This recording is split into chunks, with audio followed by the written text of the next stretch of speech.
ரசிகர் வந்து ஒரு தயாரிப்பாளராக இருக்கிறார். அவங்க தயாரிப்பாளரோட அப்பா வந்து பாக்கியராஜ் சாரோட ரசிகர்னு சொன்னாங்க. அப்புறம் அவர் பேரே பாக்கியராஜ்னு வச்சுருக்காரு அவங்க அப்பா. இல்லை, அதாவது சினிமா வந்து எந்த அளவுக்கு நல்ல விஷயங்களை செய்யுதுங்கிறதுக்கு இது உதாரணம்.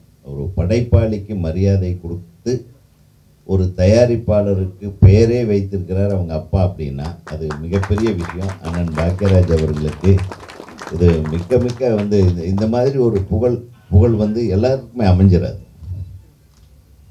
ஸோ அவர் எல்லா விதத்துலேயும் பாக்கியராஜ் சார் அவர்களுக்கு அந்த தகுதி இருக்கிறது. அதுக்கு அடுத்தது வந்து நம்ம வந்து மெய்சிலிருக்க வைத்த ஒரு விஷயம் என்னென்னா, தனது குருநாதருக்கு பாத பூஜை பண்ணது வந்து ஒரு எக்ஸ்ட்ராடினரி விஷயம். இந்த குருநாதர் வந்து எப்படின்னா, ஒரு யார் படத்துலேயே தன்னை யாருன்னு காட்டிட்டு உட்கார்ந்துருக்கிறார். சாதாரண ஆள் இல்லை, ஒரு அருமையான கவிஞர், ஒரு நல்ல மிகச்சிறந்த படைப்பாளி. ஸோ அவருடைய படங்களில் பணிபுரிந்து உதவியாளராக இருந்து இந்த படத்தை இயக்கியிருப்பது அடுத்த சிறப்பு. அவருக்கும் எனது வாழ்த்துக்கள். மொத்தம் இதில் பார்த்த டைட்டிலில் 3 பேர் மியூசிக் டைரக்டருங்க, 3 பேர் டைரக்டருங்க. ஒரு வித்தியாசமான படைப்பாக இருக்குது. கேட்டேன் எங்கே ஹீரோ ஹீரோயின், எங்கள் கான்செப்டில் அது கிடையாதுன்ட்டாரு. எல்லா கதாபாத்திரங்கள் மட்டும்தான் இருக்குது இல்லையா, மெயின் ஹீரோ மெயின் ஹீரோயின் யாரும் இல்லை.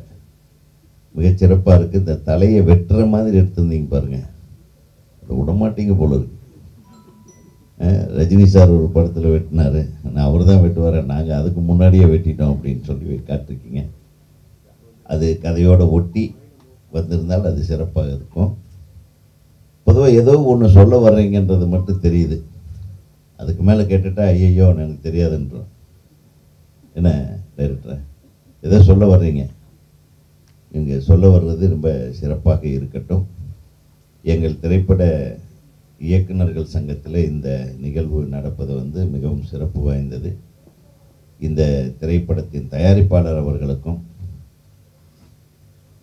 இயக்குனராக வலம் வந்து கொண்டிருக்கும் மூவருக்கும், உங்கள் பேர்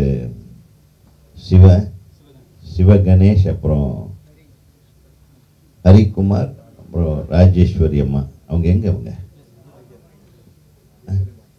உங்கள் பேர் ராஜேஸ்வரி பாக்கியராஜா? நான் உங்களை லேடின்னு நினச்சிட்டு இருந்தேன். ஐயோ, இப்படி பொசுக்குன்னு இது டைட்டில் ரொம்ப பொருத்தமாக இருக்குது. சரி, ஒரு சண்டே ஈவினிங்கு எல்லோரும் நாங்கள் வீட்டில், இப்போ சண்டே ஒரு நாள் தான் எல்லாம் வந்து கொஞ்சம் ஃப்ரீயாக இருப்போம். ஐயோ அதையும் கெடுத்துட்டீங்களேன்னு நினச்சோம். ஒரு சிறப்பான நிகழ்வுக்கு வந்த ஒரு திருப்தி இருக்குது. இந்த திரைப்படம் நீங்கள் எதை நோக்கி இந்த திரைப்படத்தை உருவாக்கியிருக்கீங்கன்றது எனக்கு தெரியாது. மிகச் சிறப்பான இந்த திரைப்படம் சிறப்பாக அமைய வேண்டும், நல்லபடியாக ரிலீஸ் ஆகி மக்களுக்கு சென்று சேர வேண்டும். இதில் பங்கு பெற்ற அனைத்து தொழில்நுட்ப கலைஞர்களுக்கும், அனைத்து நடிகர் நடிகைகளுக்கும், தயாரிப்பாளருக்கும் தமிழ்நாடு திரைப்பட இயக்குனர் சங்கத்தின் சார்பாக எனது மனமார்ந்த வாழ்த்துக்களை தெரிவித்துக் கொண்டு விடைபெறுகிறேன். நன்றி, வணக்கம். எப்படி ஒன்றா சொல்லலாம், ஐயோ ஐயோ ஐயோ, இல்லை ஆச்சரியமாகவும் சொல்லலாம், வருத்தப்பட்டும் சொல்லலாம், அழுதும் சொல்லலாம். அதாவது ஒரு வார்த்தையை பல வகையில் அந்தந்த உணர்வுக்கு ஏற்ற மாதிரி, படுற சந்தோஷம் படுற கஷ்டங்களுக்கு ஏற்ற மாதிரி ஐயோ ஐயோ என்கிற அளவுக்கு ஒரு படத்தை, இது ஒரு அற்புதமான டைட்டில் தான். நிறைய பேர் வைக்க மாட்டாங்க. தம்பிகள் துணிச்சலோட சிவகணேசன், அவர் கூட இருக்கிற ஹரிகுமார் ராஜன், ராஜேஸ்வரி பாக்கியராஜ் 3 பேரும் இணைந்து ஒரு ஒரு ஒரு சின்ன பட்ஜெட் அப்படின்னு நான் நினைக்கிறேன். சின்ன பட்ஜெட்டில் ஒரு சிறப்பான ஒரு படத்தை எடுத்து முயற்சி பண்ணியிருக்காங்க. அவங்க முயற்சி வெற்றி பெறணும். நான் முதல்ல வாழ்த்தது, இந்த காலத்தில் துணிச்சோடு ஒரு படம் எடுத்தீங்களே, படம் எடுக்கிறதே இன்றைக்கி பெரிய விஷயம். அதாவது பெரிய பட்ஜெட் படம், பெரிய ஹீரோ வச்சு தான் படம் எடுத்தால் ஓடுது. சின்ன படங்களுக்கு சரியான காலம் இல்லை, விநியோகஸ்தர் இல்லை, ஃபைனான்ஸ் பண்ண ஆள் இல்லை, படத்தை கஷ்டப்பட்டு எடுத்து முடித்தா தேட்டர் கொடுக்க ஆள் இல்லை, அப்படி தேட்டரு கிடைச்சாலும் உள்ளே வர்றதுக்கு ஆள் இல்லை. என்கிற பல பரிணாமங்களில் கஷ்டப்படுது சினிமா இன்னைக்கு. போன வாரம் கூட ஒரு 5 படம் ரிலீஸ் ஆச்சு. 5 படம் பேசக்கூடிய அளவே இல்லை, ஏதோ 1-2 படம். ஆனால் அதுக்காக மக்கள் சினிமாவை ஒதுக்குறாங்களான்னா இல்லை, சின்ன படங்களை தவிர்க்கிறாங்களான்னா இல்லை. சின்ன படங்கள் கதை களம் இருந்து சிறப்பாக எடுக்கப்பட்டால் பெரிய படமாயிடுது. உங்களுக்கு தாதா ஒரு படம் பார்த்தோம், போர் தொழில், குட் நைட், இருகப்பற்று, இன்னும் ஒரு 4-5 படம் லிஸ்ட்டில் இருக்குது. அதை போய் நான் அதெல்லாம் பார்த்தா சின்ன படமாக தான் இருந்தது, ஆனால் பெரிய மக்கள் பெரிய படமாக்கிட்டாங்க. அதனால் ஹீரோ வச்சு பெரிய பட்ஜெட்டில் எடுத்த படம் கூட சின்ன படம் ஆகிடுது. ஆனால் சிறப்பாக கதை உள்ள படங்கள், கதைக்கு அதிக முக்கியத்துவம் கொடுத்து, சின்ன நடிகரை பெரிய அதை பற்றி கவலை இல்லை, கதை இருக்கணும். இங்கே உட்காந்துருக்க இயக்குநர்கள் எல்லாருமே படம், யார் கண்ணன், யார்னு ஒரு படம், தானு, ஒரு 4 பேர் பார்ட்னர்ஷிப்பில் அந்த காலத்தில் பண்ணாங்க. அர்ஜுன் ஹீரோ, மிக சிறப்பாக போச்சு. அது தானுக்கு ஒரு பேர் கிடைச்சதே, கலைப்புலி தானுன்னு கிடைச்சது அந்த படத்தில் இருந்து தான். அந்த மாதிரி இயக்குனர் பேரரசு, உதயகுமார், களஞ்சியம், மனோஜ் எல்லாருமே அற்புதமான இயக்குனர்கள். ஆனால் இப்போ அவங்களுக்கெல்லாம் ஓய்வு கொடுத்துட்டு வேறு புதுசாக வர்றாங்க. வரட்டும், எல்லாரையும் வரவேற்கணும். இளைஞர்கள் ரொம்ப அறிவுத்திறனோடு உள்ள ட்ரை பண்ணிகிட்ருக்காங்க. பல இளைஞர்கள் இயக்குனர் ஆகிறதுக்கு, அதுவும் இந்த ஆடியோ ஃபங்க்ஷன் இந்த இயக்குனர் சங்கத்தில் வச்சது உண்மையிலே மகிழ்ச்சி அடைகிறேன். ஏன்னா பிரசாத்தில் இப்போ தியேட்டரில் படம் இடம் கிடைக்குதா இல்லையோ, பிரசாத்தில் ஒரு நாளைக்கு 3 ஷோ ஓடிக்கிட்டே இருக்கு. ஆடியோ ஃபங்க்ஷன் யாரும் படம் பூஜை இன்னைக்கு கூட காலையில் ஒரு பட பூஜை, உதயகுமார், பேரரசு, நான் அந்த பூஜையில் கலந்துக்கிட்டோம். ஒரு அரசியல் கட்சி கூட்டம் மாதிரியே அடித்தது. அழகிரி, KS அழகிரி காங்கிரஸ் தலைவர் வந்திருந்தார். சிறப்பாக தான் பண்ணாங்க, நல்லா பண்ணாங்க, ரொம்ப நல்லா இருந்தது, மகிழ்ச்சியாக இருந்தது. இந்த காலத்தில் அவ்வளோ துணிச்சலாக ஒரு பட பூஜை போட்டு எல்லாம் புதிய நடிகர்கள், அப்படிப்பட்டவங்களாம் தப்பிச்சாங்கன்னு வச்சுங்க, சினிமா வாழும். இப்போது நான் அடிக்கடி சொல்கிறது தான், இப்போ நம்ம பெரிய ஹீரோஸ் யாரையும் பேரை சொல்ல, தமிழ்நாட்டில் இல்லை விட்டுருங்க, ஆந்திராவிலே வச்சுங்க, ஒரு பெரிய ஹீரோ 200 கோடி வாங்குறாரு, படம் ஓடுது, வசூலாகுதோ இல்லையோ, அந்த 200 கோடி இண்டஸ்ட்ரிக்கு வருதா, தொழிலாளர்களை காப்பாற்றுதா, இல்லை, அது வேறு எங்கேயோ போயிடுது.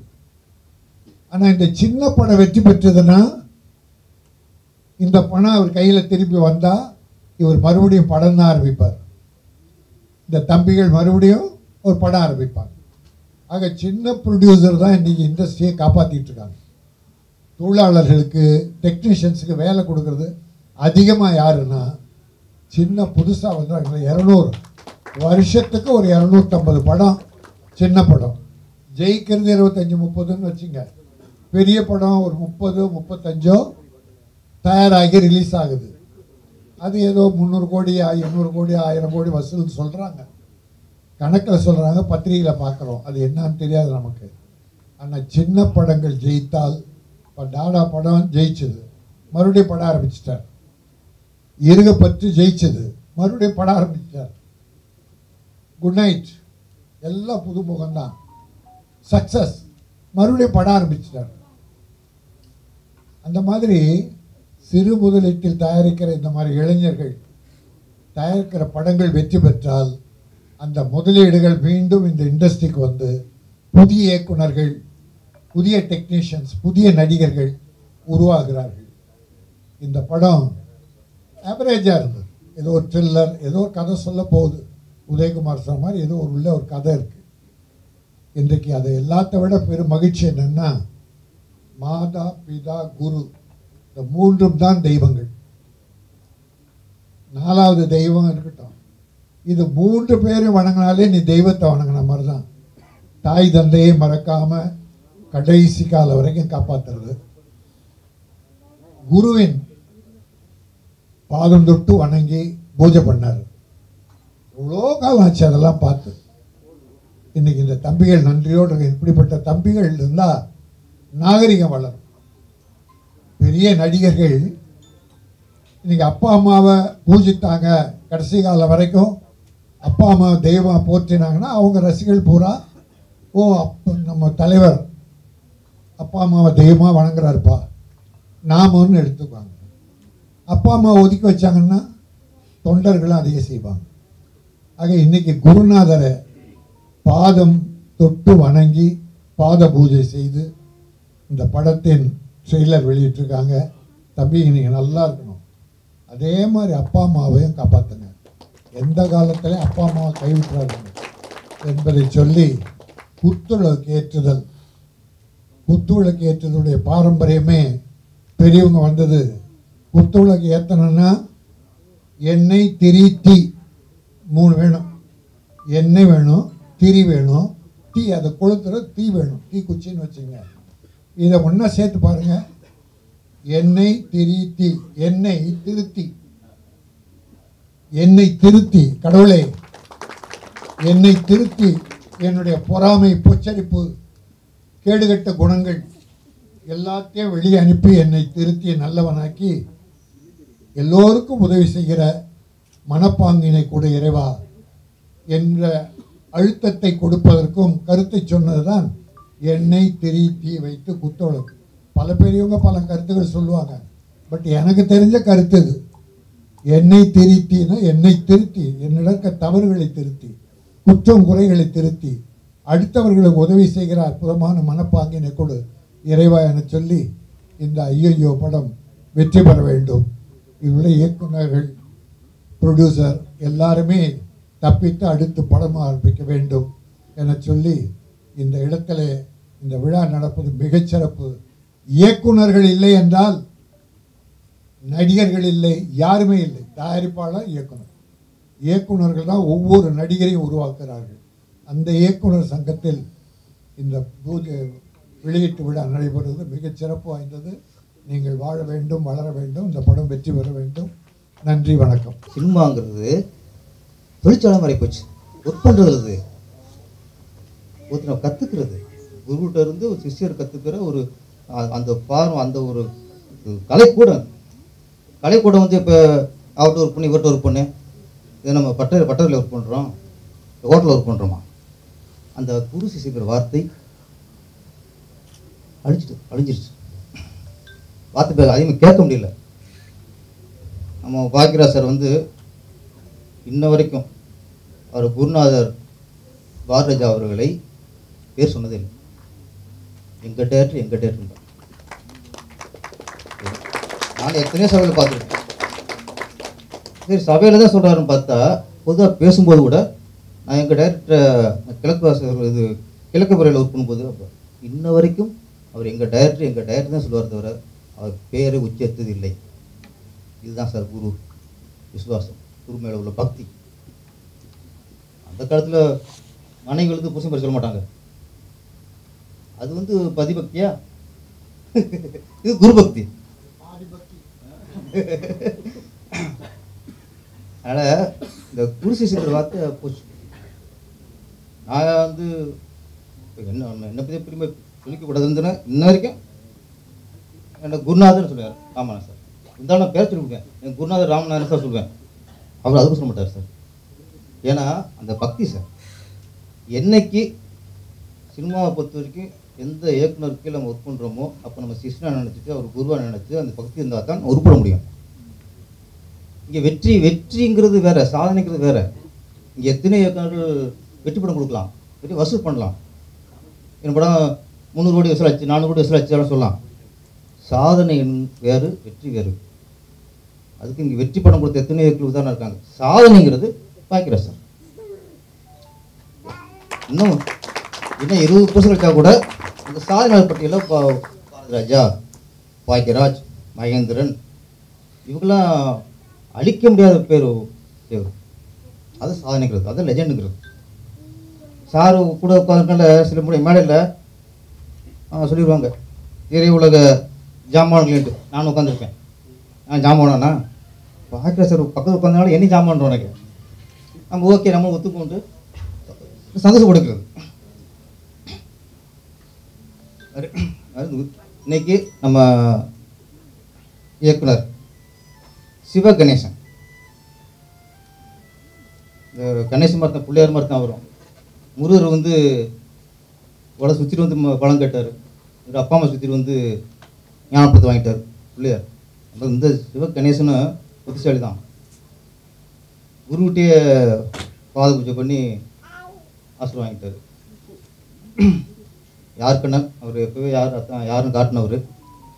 யாருன்னு படம் வரும்போது நிறைய விமர்சனம் வச்சு இதே மாதிரி தான், ஏன் யாருன்னு டைட்டில் வைக்கிறாங்க அப்படி இவங்களை யாருன்னு கேட்கணும் மூணுலாம் நான் கமெண்ட்ஸ் அடிப்போம் ஸ்கூலில் படிக்கும்போது. ஆனால் இன்ன வரைக்கும் அவர் யார் கண்ணன் ஆகிட்டார். இன்றைக்கி வெறும் கண்ணன்னா அவங்களுக்கு அடையாளம் தெரியாது, யார் கண்ணன் அப்படின்னா நிற்கும் ஒரு அடையாளம். அதே மாதிரி இந்த 3 டேரக்டர்கள் சிவ கணேசன், ஹரிக்குமார் ராஜன், ராஜேஸ்வரி பாக்யராஜ், இவங்களும் அவர் மாதிரியே அஜியோ சிவ கணேசன் பேர் வந்தாலும் வரலாம் வரும். பாக்யராஜ் படத்தை பொறுத்த வரைக்கும் எல்லா படமுமே மேக்ஸிமம் சுரேஷ் இப்படி தான். மவுண்டிக்கு இதுங்களாக இருக்கட்டும் எல்லாமே 25 வாரம் பார்த்துருப்பான். அவர் படத்தில் சுமார் படம்னா 100 நாள் படம், மற்ற எல்லா படங்களும் 100 நாள் படம் வெற்றி படம். பாக்யராஜை பொறுத்த வரைக்கும் 100 நாள் படம்னா எங்களை பற்றி சுமார் படம். ஏன்னா 100 நாள் கூட கம்மியாக கொடுத்துருவாங்க. எல்லாம் சுரேஷ் இப்படி தான். இன்னைக்கு இன்னொன்று இனிமேல் இப்போ ஒரு எப்படி இந்த குருசி விஷயங்கிறது கலாச்சாரம் போச்சோ, இந்த வெற்றி விழா அப்படின்னு இந்த 2வது நாளே வெற்றி விழா கொண்டாடுறது, 3வது நாளே வெற்றி விழா கொண்டாடுறது. வெற்றி அடைஞ்ச படத்துக்கு வெற்றி விழா கொண்டாடுறது தப்பு இல்லை, அதுக்கு ஒரு டைம் வைங்க, ஒரு 2வது வாரம் வைங்க, மக்களுக்கு தெரிஞ்சு வெற்றியா இல்லையான்ட்டு. இன்றைக்கி 3வது நாள் வைக்கும்போது மக்களுக்கு டவுட் வந்துடுது. இன்னொன்று எப்படின்னா சில நேரத்தில் நான் வந்து சினிமாக்காரன்னா ஒரு வேலையில் வந்து பதிவு பண்ணுறேன், கேள்வி கூத்தாய் 3வது நாள் வெற்றி விழா கொண்டாடுறாங்க, 5வது நாள் நம்பி ஒருத்தன் தேட்டருக்கு போகிறான், சோவை ஓடலை சார். நானே அனுபவிச்சிருக்கேன். ஒரு படம் வெற்றி விழா கொண்டாடி படம் வெற்றி அடிச்சு விழா இருக்குது அப்படின்ட்டு தேட்டருக்கு போனால் தேட்டரில் படம் ஓடல. அப்போ என்னடா அது வெற்றி விழா கொண்டாடினாக்க தேட்டரில் சோவே இல்லை. அப்போ என்ன ஆனால் இந்த மாதிரி மக்கள் போய் ஏமாறும்போது வெற்றி விழாக்கான அர்த்தம் போய்விடும். உண்மையான வெற்றி விழா கொண்டாடணும். அது இப்போ கொஞ்சம் பெருசாக அதை தவிர்க்கணும். சில படம் உண்மையில வெற்றி அடைஞ்சிருது, அது வெற்றி கொண்ட போது நம்மளும் ஒத்துக்கிறோம், ஓகே வெற்றி படம் நல்லா மக்களோட ஆதரவு இருக்குது, மக்கள் பேசுகிறாங்க, பேசப்படுது அப்படிங்கும்போது அதுக்கு நம்ம ஓகேன்றோம்.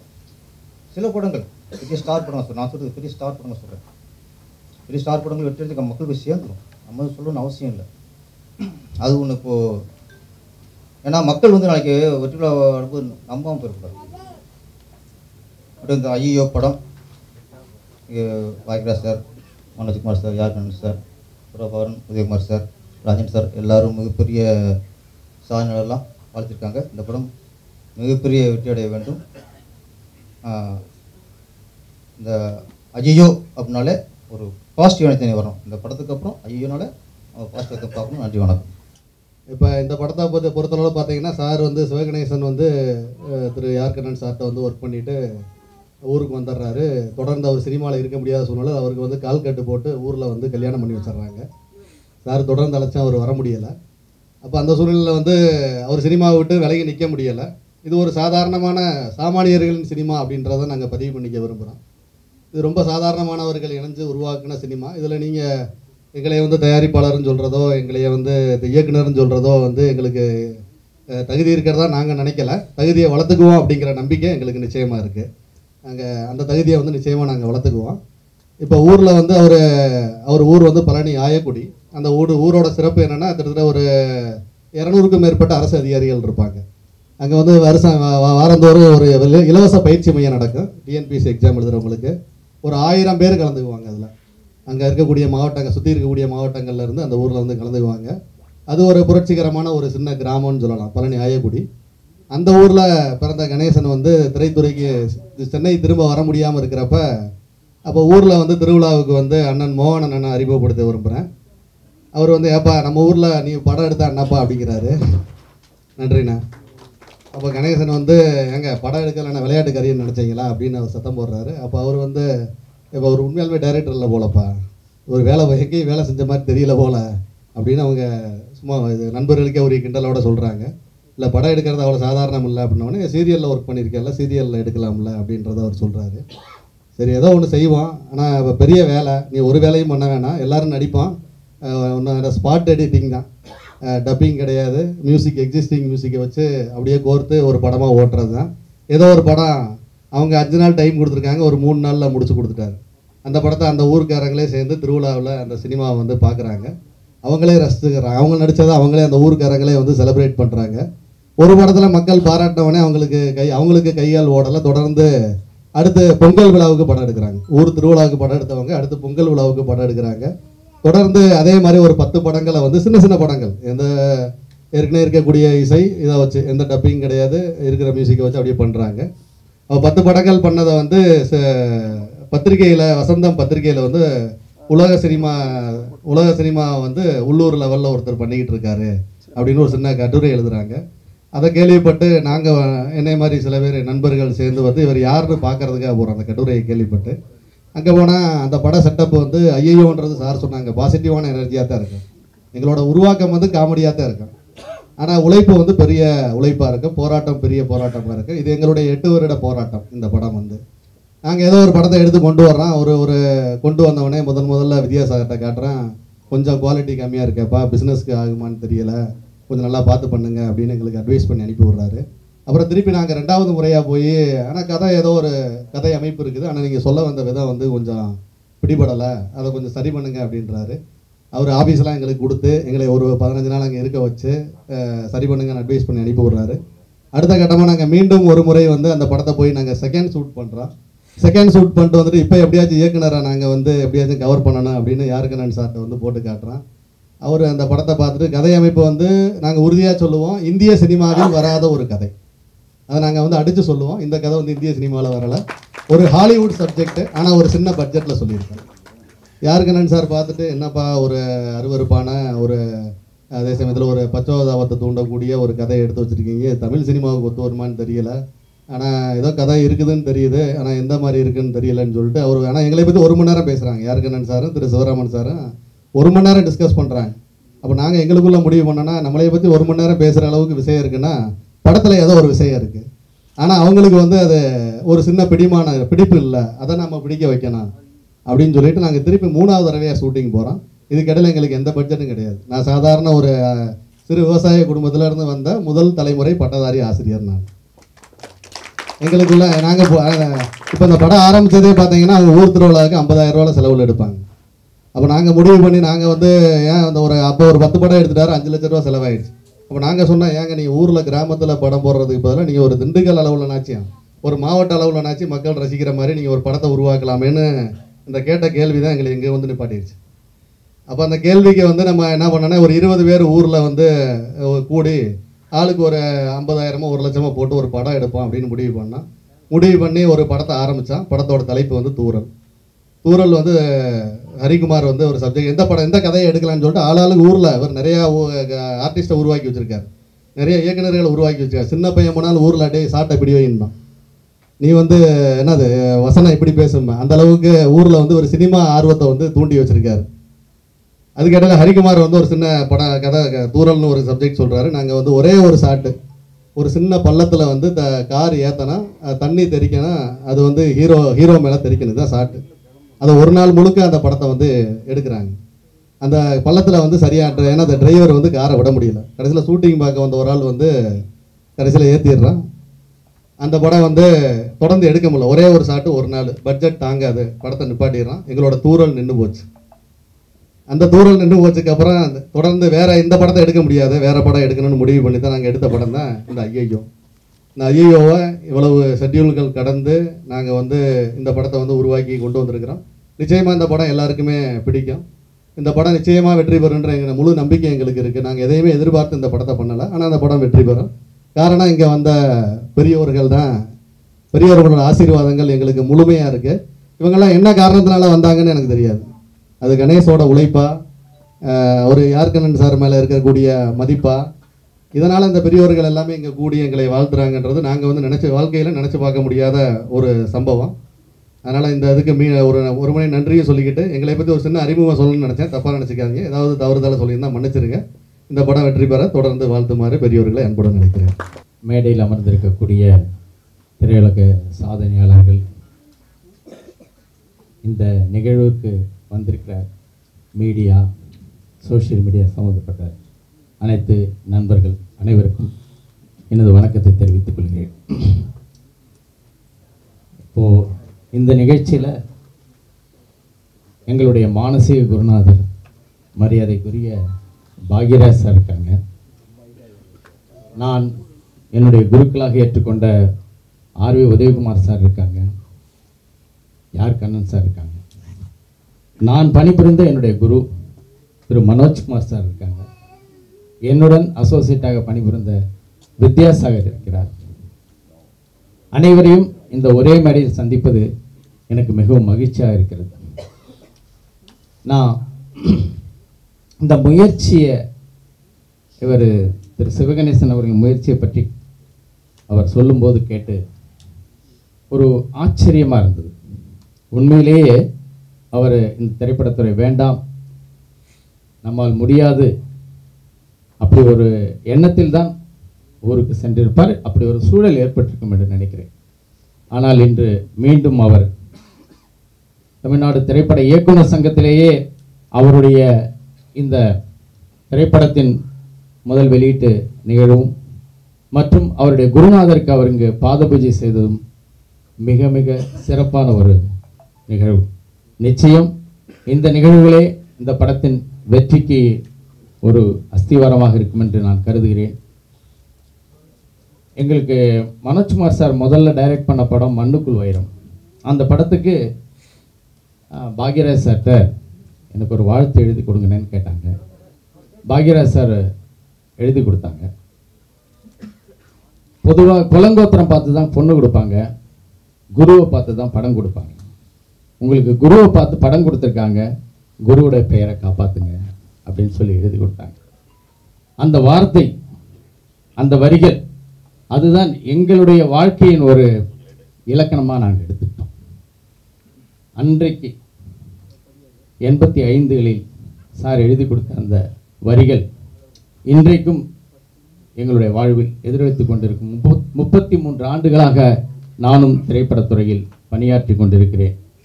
அந்த குரு விசுவாசம் என்பது இன்று எந்த அளவு இருக்கிறது என்று எனக்கு தெரியவில்லை. ஆனால் சிவகணேசன் இங்கு மரியாதைக்குரிய திரு யார்கண்ணன் சார் அவர்களுக்கு பாத பூஜை செய்த நிகழ்வு உண்மையிலேயே நமது திரையுலகத்தில் ஒரு பதிவு செய்யப்பட வேண்டிய ஒரு நிகழ்வாக நான் கருதுகிறேன். மேலும் நான் ஃபிலிம் ஃபெஸ்டிவலுக்கு போயிருந்த டைமில் 2018 நான் ஒருத்தரை சந்தித்தேன். அவருக்கு வயது 80 தொடுற ஒரு வயசு, 78 79 வயசு. அவர் ஹிந்தி திரையுலகத்தில் அசோசியேட் டைரக்டராக நிறைய படங்கள், தொடர்ந்து நிறைய படங்கள் வேலை செஞ்ச ஒருத்தர். அவருக்கு டைரக்ஷன் வாய்ப்பே கிடைக்கல. அவர் நிறைய முயற்சி செஞ்சு 78 வயசு நெருங்கிட்டார். அதுக்கு பிறகும் அவருக்கு வாய்ப்பு கிடைக்கல. அவர் திரையுலகத்திலிருந்து ஒதுங்கிட்டார். இனிமே நமக்கு இயக்குனர் வாய்ப்பு கிடைக்காதுன்னு சொல்லி அவர் திரையுலகத்திலிருந்து ஒதுங்கிட்டாரு. அவருடைய மகன் அவருக்கு ஒரு செல்போன் வாங்கி கொடுத்திருக்கார். அந்த செல்போன் அப்பாவுக்கு மகன் வாங்கி கொடுத்த ஒரு பரிசு. ஆனால் அவர் அந்த செல்போன் வச்சுக்கிட்டு மும்பையிலிருந்து புனேவில் இருக்க ஒரு துர்கா கோவிலுக்கு யாத்திரிகர்கள்லாம் ஊர்வலமாக போவாங்க. நம்ம காரைக்குடியிலேருந்து பழனிக்கு போகிற மாதிரி போவாங்க. அந்த ஊர்வலத்தில் போயிட்டு அவருக்கு எடிட்டிங் சென்ஸ் இருந்ததுனால அவர் அந்த எடிட்டிங் சென்ஸோட அவர் அந்த யாத்திரிகர்களுடைய ஊர்வலம், அங்கே வழியில் நடக்கிற சிறு சிறு நிகழ்ச்சிகள், அன்னதானங்கள், அது எல்லா விஷயத்தையும் சிறு சிறு சம்பவங்கள் எல்லாத்தையும் அவர் செல்ஃபோனில் ஷூட் பண்ணிகிட்டே போயிருக்கார். அவருக்கு எடிட்டிங் சென்ஸ் இருக்குது, அதோடு தான் பண்ணியிருக்காரு. முழுக்க அவங்க ஒரு 150 கிலோமீட்டர் நடந்து போவாங்க. அதெல்லாம் அவர் ஒரு ஆவணப்படமாக எடுத்திருக்காரு. எடுத்துட்டு அவருடைய பழைய நண்பர்கள் அவங்ககிட்ட போய் உட்காந்து எடிட் பண்ணி அதுக்கு ஒரு இசைக்கோர்ப்பு நிகழ்ச்சியெல்லாம் நடத்தி அதை எடுத்துகிட்டு வந்து 2018 கோவா ஃபிலிம் ஃபெஸ்டிவலில் ஆவணப்படமாக அவர் சப்மிட் பண்ணார். அந்த வருடத்தில் தங்க மெடல், கோல்டு மெடல் பெற்ற ஆவணப்பட இயக்குனர் என்று அவர் அங்கீகாரம் பெற்றார். அவரை வந்து மேடையில் ஹாலிவுட் இயக்குனருக்கு பக்கத்தில் நிற்க வச்சு கோல்டு மெடல் கொடுத்தாங்க. அவர் கண்களில் கண்ணீர் வந்தது. நான் போய் அவர் கை கொடுத்துட்டு வாழ்த்து சொன்னேன். அப்போ தான் அவர் இந்த நிகழ்வை சொன்னார். ஒரு மனிதன் வெற்றி பெற வேண்டும் என்று முடிவு செய்துவிட்டால் எந்த வயதிலும் எந்த சூழ்நிலையிலும் முயற்சி இருந்தால் நிச்சயம் வெற்றி பெறலாம் என்பது எனக்கு அவரிடமிருந்து நான் கற்றுக்கொண்ட ஒரு பாடம். நிறைய நேரம் எடுத்துக்க விரும்பல, ஒரே ஒரு விஷயம் மட்டும் சொல்லிடுறேன். நான் கம்பன் கழகத்தில் பேச்சாளருடைய பேச்சை கேட்பேன். நான் சமீபத்தில் பேரரசு சார் கூட பேசியிருந்தாங்க. மரியாதைக்குரிய எங்கள் தென்னிந்திய திரைப்பட எழுத்தாளர் சங்க தலைவர் பாகிராஜ் சாரும் பேசியிருக்காங்க. ஆனால் சமீபத்தில் ஒருத்தர் பேசுனதை நான் கேட்டேன். அவர் வந்து 100% சினிமாவிற்கு சம்பந்தம் இல்லாதவர், ஒரு இலக்கியத்தை சார்ந்தவர், சினிமாவுக்கு சம்பந்தம் இல்லாதவர். அவர் ராமாயணம் மகாபாரத்தை பற்றி பேசும் பொழுது அவர் ஒருத்தரை கோட் பண்ணுறார். சினிமாவிலிருந்து மரியாதைக்குரிய பாகிராஜ் சாரை கோட் பண்ணுறார். என்ன சொல்கிறாருன்னா, பாகிராஜ் சார் ஏன் திரைக்கதை மன்னன் அப்படின்னு சொல்கிறாங்கன்னா, அவர் வந்து மகாபாரதத்தை முழுவதுமாக படித்திருக்கிறார். அவருடைய ஒவ்வொரு காட்சி அமைப்புகளிலும் மகாபாரதத்தில் இருக்கக்கூடிய முடிச்சுகள் இருக்கும். அது எப்படி வியாசர் அவிழ்த்தாரோ அந்த அந்த அந்த அந்த மகாபாரதத்துடைய அந்த நுணுக்கங்கள் அவருடைய திரைக்கதையில் இருக்கும் அப்படின்னு சினிமாவை 100% சினிமாவிற்கு அப்பாற்பட்ட ஒரு கம்பன் கழக பேச்சாளர் நமது பாகிராஜ் சாரை குறிப்பிட்டு பேசுகிறாங்க. அதுலேருந்து நம்ம என்ன தெரிஞ்சுக்கிறோன்னா, நிறைய படிச்சிருக்காங்க, இல்லைன்னா அவங்களுக்கு அந்த ஒரு பெரிய ஆற்றல் கிடைச்சிருக்காது. இப்போது உதவி இயக்குனராக இருக்கக்கூடியவர்கள் நிறைய தியாகம் செய்கிறார்கள், நிறைய திரைப்படங்கள் பார்க்கிறார்கள். ஆனால் படிக்கக்கூடிய பழக்கம், வாசிப்புகள் குறைந்திருக்கிறது. அதையும் இந்த நிகழ்ச்சியிலே ஒவ்வொருவருக்கும் பொன்னாடை போர்த்தி புத்தகங்கள் கொடுத்து ஆரம்பித்து வைத்திருக்கிறார் சிவகணேசன். அதற்காகவும் அவரை பாராட்டுகிறேன். நீங்கள் அனைத்து உதவி இயக்குநர்களுக்கும் சிறந்த புத்தகங்களை வாங்கி பரிசீலியுங்கள். தமிழ் திரையுலகம் மீண்டும் ஒரு எழுச்சி பெற வேண்டும் என்ற நம்பிக்கையோடு நான் எனது பேச்சை நிறைவு செய்கிறேன். நன்றி, வணக்கம். மரியாதைக்குரிய அண்ணன் பாகிராஜ் அவர்கள் இருக்கக்கூடிய சபையில் என்னை பேச சொன்னதுக்கு ரொம்ப சந்தோஷம். என்னத்தை பேசுறது, தலைவர் அவர் வந்து பேசுவார். எங்கள் எழுத்தாளர் சங்கத்தினுடைய தலைவர் திரைக்கதை மன்னன் அவர் வந்து பேசும்போது அதுக்கு மேலே நம்ம என்ன பேசுகிற போகிறோம்னு தெரியல. ஒரு விஷயம் ரொம்ப சந்தோஷமாக இருந்தது. ஆயக்குடியில் ஒரு சின்ன கிராமம், எனக்கு தெரியல, பழனி பக்கத்தில் இருக்குது. அந்த கிராமத்தில் வெறும் 50,000 ரூபாய்க்கு ஒரு படத்தை எடுத்து அந்த ஊர்க்காரங்களுக்காக போட்டு காமிச்சு அதில் அவங்கள சந்தோஷப்படுத்தி அதுக்கப்புறம் 20 பேரை ப்ரொடியூசர் ஆக்கி அப்படி ஒரு விஷயத்தை கொண்டு வந்து ஒரு வில்லேஜில் போய் இருக்கிற பாமரத்தனமான ஒரு விஷயத்தை கொண்டு போய் அவங்களுக்கு சேர்த்து இன்று ஒரு படம் எடுத்து வர்றதுன்னு ஈஸியான விஷயம் இல்லை. அந்த முயற்சிக்கு மிகப்பெரிய வாழ்த்துக்கள். முதல்ல ஈஸியான விஷயம் இல்லை, கன்வின்ஸ் பண்ணுறது. இன்றைக்கி சினிமா துறையில் கன்வின்ஸ் பண்ணி ஒருத்தருக்கு கதை சொல்லி அவருக்கு பிடிச்சி அதுக்கப்புறம் ப்ரொடியூசர் அது வந்து எடுக்கலாமா வேணாமா, லாபம் கிடைக்குமா இல்லையா, தப்பிச்சிடலாமான்னு யோசிக்கக்கூடிய நேரத்தில் ஆயக்குடியிலேருந்து ஒரு கிராமத்திலேருந்து கொண்டு வந்து ஒரு ப்ரொடியூசர் நிற்பாட்டி அது 3 இயக்குனர்கள். சாதாரண ஒரு இயக்குனராக இருந்தாலே படாத பாடு இருக்குங்க. அது 3 பேருடைய கருத்தை ஒத்து போய் 3 பேரும் கன்வின்ஸ் பண்ணி 2 கேமராமேனா 2 கேமராமேன் நினைச்சு பார்க்க முடியாது. எல்லாத்தையும் சினிமாவில் இருக்க விஷயங்களை விட தாண்டி சினிமா துறையை தாண்டி 3 இயக்குநர்கள் ஒற்றுமையாக செயல்பட முடியும், 2 கேமராக்கள் ஒற்றுமையாக பணியாற்ற முடியும்னு சொல்லி ஒரு அற்புதமான படத்தை எடுத்து அதுவும் இயக்குனர் சங்கத்தில் அந்த சபையில் வந்து போட்டு காமிச்சு எல்லாருக்கும் எங்களை வாழ்த்துங்கள்னு சொல்கிற உங்களுக்கு என்றைக்கு ஒரு பாத பூஜை பண்ணி உங்களுக்கு நிச்சயமாக பாத பூஜை பண்ணுறதுக்கு எங்கன்னா நீங்கள் பழனி அடிவாரத்தில் இருக்கீங்க, பழனி முருகனுடைய ஆசீர்வாதம் இருக்குது. அதனால தான் குருவுக்கு பாத பூஜை பண்ணி அவர் எவ்வளவு மனசு சந்தோஷப்பட வச்சுருக்கீங்களோ இன்றைக்கி மற்றவங்களை பார்த்து அவர் இந்த மாதிரி குருவை சந்தோஷப்படுத்தணும், அவங்கள்ட்ட பாத பூஜை பண்ணணும்னு எங்களுக்கு எண்ணத்தை தோன்றி வைக்கிறாங்களோ அந்த எண்ணப்படி இந்த படம் வெற்றி அடையும். நீங்கள் வெற்றி அடைவீங்கள். வாழ்த்துக்கள். நன்றி. இந்த ஐயையோ அப்படின்ற டைட்டில் இங்கே நிறைய பேருக்கு இப்போ அறிமுகமாக இருக்கும். எனக்கு கிட்டத்தட்ட மிஸ்டர் பாக்யராஜ் சொன்ன மாதிரி ஒரு 7-8 வருஷங்களுக்கு முன்னாடியே அறிமுகமான ஒரு டைட்டில். திரு ஹரிக்குமார் அவர்கள், நண்பர் குணா அவர்கள் மூலமாக அறிமுகமாகி இந்த படத்தை எங்களுக்கு ஸ்க்ரீன் பண்ணி காட்டினாங்க. ஆல்மோஸ்ட் இந்த படத்துடைய தயாரிப்பாளர் வந்து விஷயங்களை உங்களுக்கு ஷேர் பண்ணிட்டாங்க. அந்த முயற்சியை பற்றி எங்கிட்ட கருத்து கேட்டிருந்தாங்க. நாங்கள் வெளிப்படையாக பகிர்ந்துக்கிட்டோம். அதை அப்படியே அக்செப்ட் பண்ணிக்கிட்டு திரும்ப தங்களை தயார்படுத்திட்டு, நிதிநிலை சரியில்லாத ஒரே காரணத்துக்காக மட்டும்தான் அவங்க டைம் எடுத்துக்கிட்டாங்க. பட் ரொம்ப பேஷனேட். மிஸ்டர் கணேஷாக இருக்கட்டும், திரு பாக்யராஜ் ஆசிரியர், எனக்கும் டீச்சர்ஸ் ஃபேமிலியில் இருந்ததுனால இவங்க மேலே ஒரு டச் இருக்கும். என்னோட தாத்தா பாட்டிலேருந்து எல்லாருமே டீச்சர்ஸ்ன்றதுனால இவங்க மேலே ஒரு நல்ல அட்டாச்மெண்ட். எல்லாத்தையும் தாண்டி குறைகளை அக்செப்ட் பண்ணிவிட்டு சரி பண்ணிக்கிறதுக்காக தயாராக இருக்கிற அந்த குழுவை வாழ்த்துறதுல பெரிய மகிழ்ச்சி. இந்த மேடையில் இந்த ஆளுமைகளோட சில நிமிடங்கள் செலவிட வாய்ப்பு கிடைச்சதுக்கு ரொம்ப சந்தோஷம். சீக்கிரமாக திரையிட போகிறோம். இதுக்கு கிடைக்கிற வரவேற்பு எப்படின்னு தெரியல, இருந்தாலும் அதுக்கு தயார் நிலையில் முடிஞ்ச அளவுக்கு அதை ஒரு ரிசீவ் பண்ணுறதுக்கான ஒரு ப்ரிப்பரேஷனோட. இதில் மிஸ்டர் ஹரியை பற்றி எனக்கு தெரியும். மார்க்கெட்டிங்க்கு நிறைய இன்புட்ஸ் கொடுப்பார். இந்த டைட்டிலில் இருந்து நிறைய இன்புட்ஸ், இது திரும்பி பார்க்க வைக்கிறதுக்கு என்னென்ன பண்ணணும் அப்படின்றதுக்கு நிறைய விஷயங்கள் கடந்த 4-5 வருஷங்கள் பயணத்தில் நான் அவர்கிட்ட ஷேர் பண்ணியிருக்கேன். அவர் நிறைய கொடுத்துருக்காரு எங்களோட படங்களுக்கு. ஸோ அது வழியாக டைட்டில் மூலமாக ஒரு அட்டென்ஷன் சீக் பண்ணியிருக்கு. அடுத்ததாக திரைக்கு வரும்போதும் கண்டிப்பாக ஒரு குறைந்தபட்ச அட்டென்ஷன் வந்து இதில் திரையரங்குகளில் வரும்போதும் சரி, ஓடிடி தளங்கள் மூலமாக வரும்போதும் சரி இந்த படத்துக்கு கிடைக்கும். தொடர்ந்து சப்போர்ட் பண்ணுங்கள். தேங்க்யூ. எல்லாருக்கும் வணக்கம். இந்த மேடையில் தமிழ் சினிமாவினுடைய மிகப்பெரிய ஆளுமைகள் எல்லாம் வீற்றிருக்கிறார்கள். அதிலும் குறிப்பாக எனது இதயத்துக்கு மிக நெருக்கமான இயக்குனர்கள் பேரரசு ஐயா, இல்லை அண்ணன், எனது மதிப்புக்குரிய அண்ணன் ஆர்வி உதயகுமார் அவர்கள், எங்களுக்கெல்லாம் சினிமா குறித்த பெரும் சிந்தனையும் அறிவையும் ஊட்டி வளர்த்து ஒரு மானசீக குருவாக இருக்கிற மதிப்புக்குரிய பாக்யராஜ் சார் அவர்கள், எனது சொந்த மண்ணை சேர்ந்த அண்ணன் யார் கண்ணன் அவர்கள், மதிப்புக்குரிய அண்ணன் மனோஜ்குமார் அவர்கள், அண்ணன் பிரபாகரன் அவர்கள், என்னுடைய இனிய நண்பர் பாலசேகர் அவர்கள், இவங்க எல்லாம் இருக்கிற அந்த மேடையில் எனக்கு இந்த வாய்ப்பை வழங்கிய நம்பி அவர்களுக்கு நன்றியை தெரிவித்துக் கொள்கின்றேன்.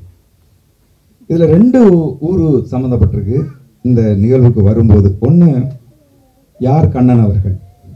இயக்குனர் ஃபோன் பண்ணி இது மாதிரி உங்களை இந்த நிகழ்வுக்கு யார் கண்ணன் அவர்கள் அழைத்தார் என்று சொன்னபோது, அண்ணன் யார் கண்ணன் அவர்களும் நானும் ஒரே ஊரை சேர்ந்தவர்கள். 1985 வாக்கில் யார் திரைப்படம் ரிலீஸ் ஆன போது நாங்கள்லாம் நம்ம ஊருக்காரரு படம் எடுத்திருக்காருன்னு, படம் வேற பெரிய வெற்றி, எங்கள் ஊர் பட்டுக்கோட்டையில் தாறுமாறாக வெற்றி அடைஞ்சு ஓடுது. அப்போ நாங்கள் அப்பையிலிருந்து அண்ணனை வந்து பார்த்துருக்கோம். தொடர்ச்சியாக வந்து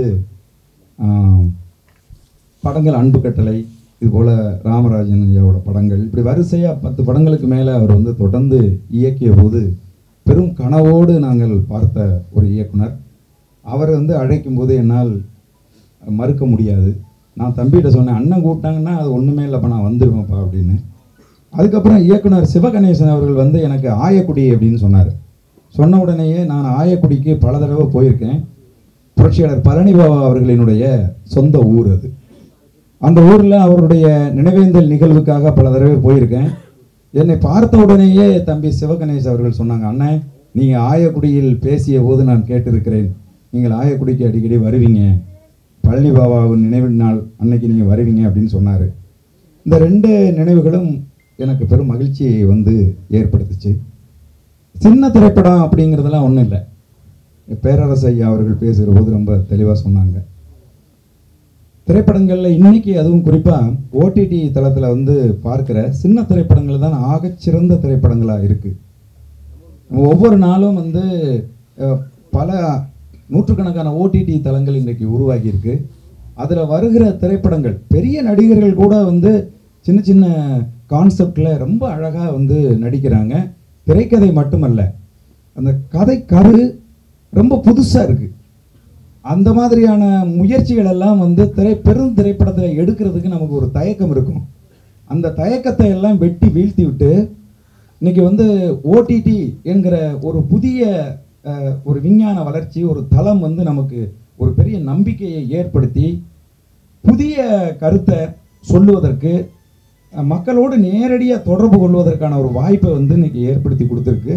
அந்த வகையில் இந்த திரைப்படம் ஐயையோ திரைப்படமும் நிச்சயமாக வந்து ஏதோ ஒரு புதிய முயற்சியை இவர்கள் மேற்கொண்டிருக்கிறார்கள். அதுவும் வந்து தம்பி சிவகணேசனுடைய முயற்சிகளை ஆசிரியர் அவர்கள் சொல்லுகிற போது ரொம்ப வியப்பாக இருந்தது. நான் செய்தி ஒன்று படிச்சிருக்கேன். வட மாநிலங்களில் அமிதாப் பச்சன் மாதிரி இருக்கிறவங்க, ஷாருக் கான் சாயலில் இருக்கிறவங்க, இவங்களெல்லாம் ஒருங்கிணைச்சு அவங்க இப்போ சோலை படத்தை வந்து எடுத்தாங்க. அம்ஜத் கான் இந்த மாதிரி அந்த சாயலில் இருக்கிறவங்கள வச்சு அதே திரைப்படத்தை திரும்ப எடுக்கிறது. ஹாலிவுட்டில் வந்து சட்டையர் எடுப்பாங்க, அந்த மாதிரி கிண்டல் பண்ணி எடுப்பாங்க படம். இது மாதிரி வந்து சின்ன சின்ன திரைப்படங்களை எடுத்து அந்த கிராமங்களில் வெளியிடுறது, அமிதாப் பச்சன் நடிக்கும் அப்படின்னு சொல்லி வெளியிடுறது அப்படிங்கிற செய்தி வந்து நான் படித்தேன். முன்னாடி இந்தியா டுடே பத்திரிகையில் வந்துச்சு, தமிழ் இந்தியா டுடேல. அது மாதிரியான ஒரு புதிய முயற்சியாக இருக்குது அவர் செஞ்சிருக்கக்கூடிய இந்த முயற்சி. இது மிகவும் பாராட்டுக்குரியது. நம்ம எங்கே இருந்தாலும் நம்ம மூளைக்குள்ளே சினிமா போயிடுச்சுன்னு வைங்க, அதை நீங்கள் பிடுங்கி வீசவே முடியாது. அது நீங்கள் ஒன்றும் செய்ய முடியாது. நான் கூட வந்து கப்பல் படையில் வந்து அதிகாரியாக இருந்தேன். I was officer Indian navy. ஆனால் மூளை படிக்கும் போதே சினிமாவுக்குள்ளே போயிடுச்சு. எங்கள் அண்ணன் யார் கண்ணன் போன்றவர்கள் எங்கள் பகுதியில் இருந்து ஒரு டைரக்டர் ஆகி படிக்கிற காலகட்டத்திலே சினிமா மூளைக்குள்ளே போயிடுச்சு. அப்புறம் எங்கெங்கேயோ சுற்றி எங்கெங்கேயோ போய் கடைசியில் சினிமாவுக்கே நம்ம வந்து வந்துட்டோம். அது மாதிரி இந்த தம்பி சினிமாவை விட்டு போனாலும் ஊரில் போயும் வந்து சினிமாவுக்குள்ளேயே சினிமாவே வாழ்ந்து கொண்டு இருந்ததால் இன்னைக்கு வந்து கிட்டத்தட்ட 10க்கும் மேற்பட்ட திரைப்படங்களை எடுத்திருக்காருன்னு சொல்கிறது ரொம்ப ஆச்சரியமாக இருக்குது. அதனால் அந்த அனுபவங்களினுடைய அடிப்படையில் எடுக்கப்பட்டிருக்கக்கூடிய இந்த படம் ஐயையோ நிச்சயமாக ஏதேனும் ஒரு கருத்தை நமக்கு நெருக்கமாக கொண்டு வந்து சேர்க்கும். இந்த திரைப்படம் பெரிய வெற்றியடையும் அப்படின்னு நான் நம்புகிறேன். நான் இங்கே வந்தோடனே சார் பாக்யராஜ் சாரை பார்த்தோன்னே இதில் வந்து தயாரிப்பாளர் பேரில் வந்து பாக்யராஜன் இருந்ததும் சாருக்கும் இதுக்கும் ஒரு ஏதோ சம்மந்தம் இருக்குது, ரிலேஷனாக இருப்பாரோ எதுக்காக அப்படிங்கிற ஒரு சின்ன இது இருந்துச்சு. அது அவரே பேசும்போது இங்கே பேசிகிட்டு இருக்கும்போது சொன்னாங்க. அது ரொம்ப பெரும் மகிழ்ச்சியாக இருந்தது. பொதுவாக இப்போ நாங்கள்லாம் வந்து என்கிட்ட வந்து உதவி இயக்குனராக வந்தால் நான் பொதுவாக ஒரு கேள்வி கேட்பேன், வாங்க சினிமா பற்றி பேசலாம், படிச்சிருக்கியா அப்படின்னு. அந்த தம்பிங்க வந்து படிக்கலைன்னு சொல்லுவாங்க. சில பேரை போய் நீ வாங்கி படிச்சுட்டு வாடான்னு சொன்னால் தேடி அலைஞ்சு கடைசியில் பாக்யராஜ் சார் ஆஃபீஸுக்கே போய் கேட்டு அப்பா 2வது பதிப்பு இன்னும் போடலைப்பா அப்படின்னு போடலைன்னு சொன்னாங்கன்னு வந்து சொல்லுவாங்க. நான் மனைவி பொன்மாணிக்கத்தை பார்க்கும்போதெல்லாம் சொல்லுவேன், எப்பா அந்த 2வது பதிப்பு போடுங்க, அது ரொம்ப முக்கியமான படம் அப்படின்னு. அதுபோல் சினிமாவினுடைய இளைய தலைமுறைக்கு பெரும் வழிகாட்டியாக இருக்கிறவங்க அவங்க. ஆமாம், அதே மாதிரி இப்போ சமீபத்தில் போட்டிருக்காங்க. அதே மாதிரி இன்னொரு முக்கியமான விஷயம் என்னென்னா, யார் கண்ணனை வந்து இந்த யூனியனுடைய பொறுப்பாளராக இருக்கும்போது ஒரு நாள் என்னை அழைச்சாங்க. என்னென்னா யூனியன்லேருந்து ஒரு பத்திரிக்கை வந்துச்சு, தமிழ்நாடு திரைப்பட இயக்குநர்கள் சங்கத்திலேருந்து ஒரு பத்திரிக்கை வந்துச்சு. அந்த பத்திரிகையில் பல செய்திகள் வருது, ஆனால் அது உதவி இயக்குநர்களுக்கு பயன்படுறது மாதிரி இருக்கா அப்படின்னா, அது இருக்கணும் தம்பி, நீ பத்திரிகையாளனாக இருந்து வந்தவன், அதனால் நான் உனக்கு ஒரு பொறுப்பு கொடுக்குறேன், அது தயவுசெய்து நீ செஞ்சு கொடு அப்படின்னு. அந்த நேரத்தில் நான் படங்கள் பண்ணிக்கிட்டு இருந்தேன், டைரக்ஷன் பண்ணிக்கிட்டு இருக்க நேரத்தில் அந்த பொறுப்பை எனக்கு கொடுத்தாங்க. அது என்னென்னா, பிரபலமான இருக்கிற இயக்குநர்களை நீ பேட்டி எடுக்கணும்னு ஒரு 10 இயக்குநர்களை வந்து கொடுத்தாங்க. அதில் முதல் இயக்குனர் பாலுமேந்திரா அவர்கள். நான் அவரை நேர்காணல் செய்து அது அந்த பத்திரிகையில் வந்துச்சு. அதுக்கு அடுத்தது வந்து KS ரவிக்குமார் அவர்களை எடுக்க சொன்னாங்க. அதையும் நான் வந்து அவரையும் நான் சந்தித்து நேர்காணல் எடுத்து அதுவும் அந்த பத்திரிகையில் வந்துச்சு. அப்போ இன்னைக்கு வந்து பாத பூஜை செஞ்சிருக்காரு. என் நன்றி கொண்டார்க்கும் உய்வுண்டாம் உய்வில்லை, செய் நன்றி கொண்ட மகற்குன்னு சொல்லுவாங்க, வள்ளுவர் சொல்கிறார். அப்போ நமக்கு ஒரு விஷயத்தை, நமக்கு தெரியாத ஒரு விஷயத்தை ஒருத்தர் கற்றுக் கொடுத்துருக்காரு அப்படின்னு சொன்னால், இன்றைக்கு இந்த மேடையில் நிற்கிறதுக்கு எனக்கு ஒரு அடையாளம் கிடைச்சிருக்கு அப்படின்னு சொன்னால் அவரை வணங்குவது தான் சரின்னு சொல்லி சிவகணேஷ் அவர்கள் இன்றைக்கு அவருக்கு வணங்கியிருக்காரு. அது ரொம்ப பெரிய பாராட்டுக்குரிய விஷயம். அதே மாதிரி அண்ணன் யார் கண்ணனை பொறுத்தளவில் அடுத்த தலைமுறை பிள்ளைகளுக்கு பயனுள்ளதாக தன்னுடைய செயல்பாடுகள் இருக்கணும்னு நினைக்கக்கூடிய ஒருத்தர். அது ரொம்ப பாராட்டுக்குரியது. அவருக்கும் என்னுடைய நன்றியை தெரிவித்து, இந்த படம் பெரிய அளவில் வெற்றி அடையும். ரொம்ப ஒரு டீம் ஒர்க்காக நீங்கள் வந்து செஞ்சுருக்கீங்க. இந்த டீம் ஒர்க்கு ஒருபோதும் நம்ம கூட்டாக சேர்ந்து செய்கிற எந்த ஒரு விஷயமும் ஒருபோதும் வந்து தோற்காது, உறுதியாக வெற்றி அடையும். நம்பிக்கையோடு நீங்கள் வந்து செயல்படணும் அப்படின்னு சொல்லி மனதார வாழ்த்தி விடைபெறுகிறேன். நன்றி, வணக்கம்.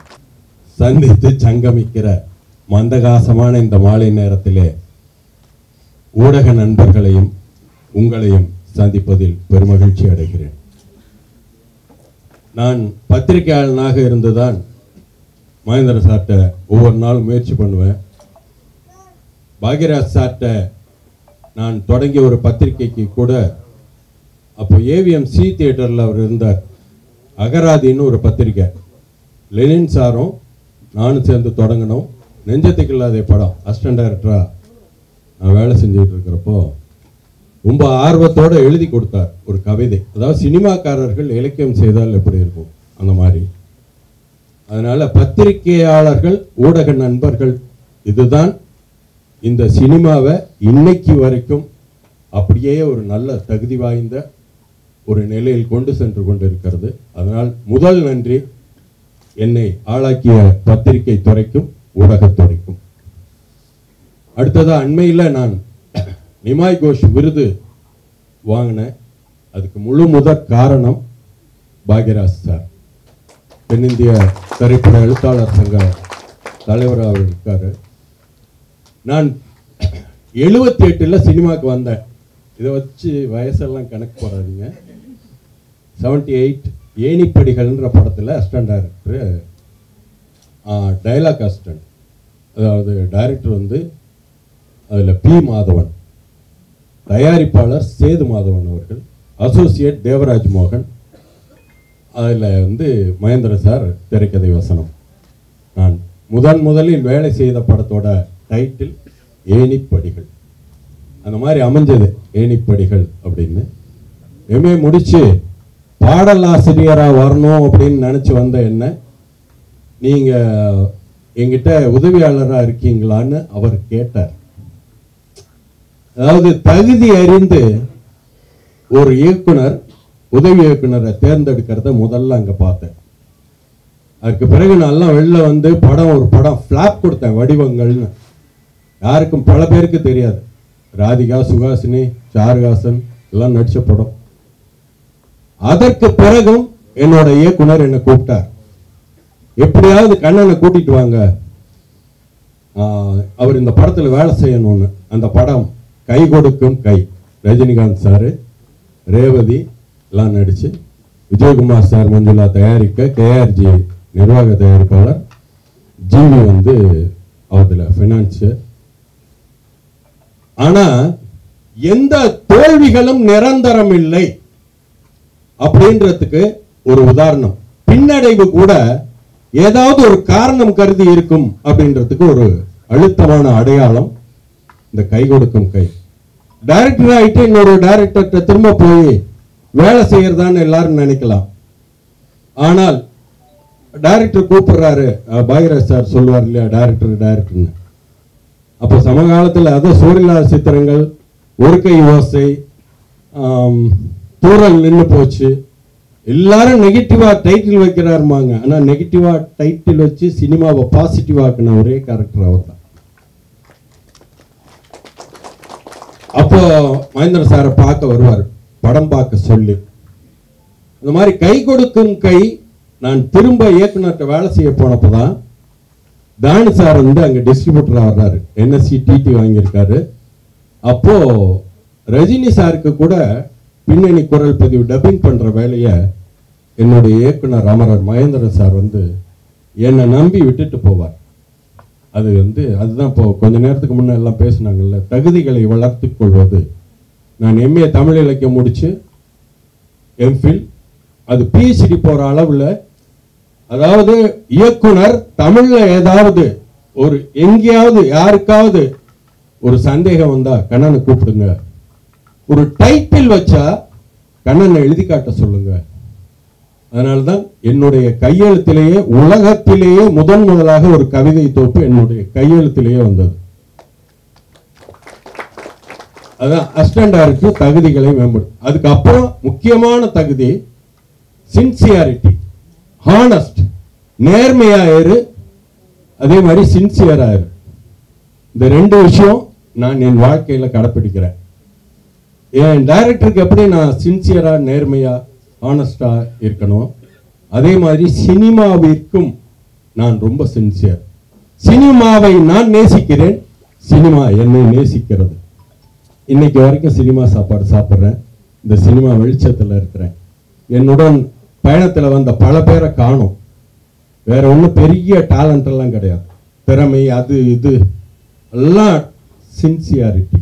எதை நோக்கி செல்கிறாயோ அதுல அப்படியே உடும்பு பிடியா, பிடிவாதமா, உறுதியா, தளராமல் அதுக்காக உன்னுடைய வாழ்க்கையை அர்ப்பணி. போருக்கு போனா கூட முதல்ல அந்த பகைவனை வீழ்த்துவது நாம இருப்போம்னு உள்ள போ. அப்படித்தான் என்னுடைய தோல்விகள் எல்லாமே எனக்கு வெற்றி படிக்கட்டுகளா மாறுனுச்சு. அதே மாதிரி என்னிடத்துல உதவி இயக்குனர்களா இருந்தவங்கள்ல கிருஷ்ணன் பஞ்சு சாரோட பையன், கிருஷ்ணன் சாரோட பையன் சுரேஷ்னு பேரு, அவர் பிறகு சுபாஷ் அப்படின்னு பேர் மாத்திட்டு இயக்குனர் ஆனார். அண்மையில் நம்ம எல்லாம் விட்டு பிரிந்த விஜயகாந்த் சாரை வச்சு அருமையான படம்லாம் பண்ணுவார், சின்ன பட்ஜெட்ல எல்லாம் படம் பண்ணுவார். அதுக்கப்புறம் மோகன், அவர் ஒரு விக்ரம்ன்ற பேர்ல படம் பண்ணாரு, ஜமீன் பங்களா இந்த மாதிரி படங்கள்லாம். அப்புறம் பெருமாள்ன்ற ஒரு அலெக்சாண்டர்ன்ற பேர்ல படம்லாம் பண்ணாரு. இப்படி பல பேர். இதுல கணேஷ் மட்டும் ஒரு விதி விலக்கு என்னன்னா, கணேஷ் கிட்ட எங்கிட்ட இருந்த அந்த சின்சியாரிட்டி, ஆனஸ்ட், இது மட்டும் 100%. அவனோட கிரியேட்டிவிட்டியை பத்தி எனக்கு தெரியவே தெரியாது, ஒரு நாளும் அதற்கான வாய்ப்பே எனக்கு கிடைக்கல. ஆனால் இப்போ நான் ஜென்மமெக்ஸ் எல்லாம் இன்னைக்கு 90s கிட்டுக்கு வந்து ஜென்மமெக்ஸ்ன்றது ஒரு மைல்கல். நான் யூடிவிக்காக, யுனைடெட் டெலிவிஷனுக்காக ஹிந்தி வரைக்கும் சவுத் இந்தியன் லாங்குவேஜ் எல்லாத்துக்குமா பண்ணது. அதாவது யார் எப்படி ஒரு ஃபேண்டசி ஹாரர்ல ஒரு மைல் ஸ்டோனோ அந்த மாதிரி ஜென்மமெக்ஸ் இன்னைக்கு வரைக்கும் எனக்கு ஃபாலோவர்ஸ், ஃபேன்ஸ், திரும்ப பண்ணுங்க, அப்லோட் பண்ணுங்க, எப்படியாவது பார்க்கணும் அப்படின்னு ஒரு டைட்டில் சாங் மட்டும் யூடியூப்ல இன்னும் ஜென்மமெக்ஸுக்கு இருந்து அதுக்கு போயிட்டே இருக்கு வியூவர்ஸ். அந்த ஜென்மமெக்ஸ் டைம்ல எல்லாம் கணேசன் கூட இருக்கிறப்ப ஒரே ஒரு விஷயம்தான், அவன்கிட்ட பெரிய கிரியேட்டிவிட்டி, சார் இப்படி சீனை வச்சுக்கலாம், சார் டைலாக் இப்படி வச்சு, அதெல்லாம் ஒண்ணுமே கிடையாது. Sincere to the core, 100%.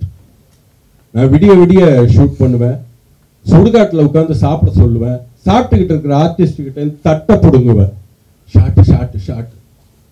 அந்த ஒர்க்காஹாலிக்ன்றது தான் இன்னைக்கு வரைக்கும். ஆனால் அத்தனை பேரும் நான் ரொம்ப கொடுமைப்படுத்துறேன், கஷ்டப்படுத்துறேன்னு நினைக்க மாட்டாங்க. நம்ம டைரக்டரு அவருக்கு ஏதாவது நம்மால முடிஞ்சது செய்வோம். அப்படிதான் எல்லா நடிகர் நடிகைகளும் எனக்கு உதவுனாங்க. ஈவன் ரஜினி சார் கூட, ரஜினி சாரை தானு சாருக்கு நான் தான் அறிமுகப்படுத்தினவர் தான் தானு சார் படம் கொடுத்துருக்காரு.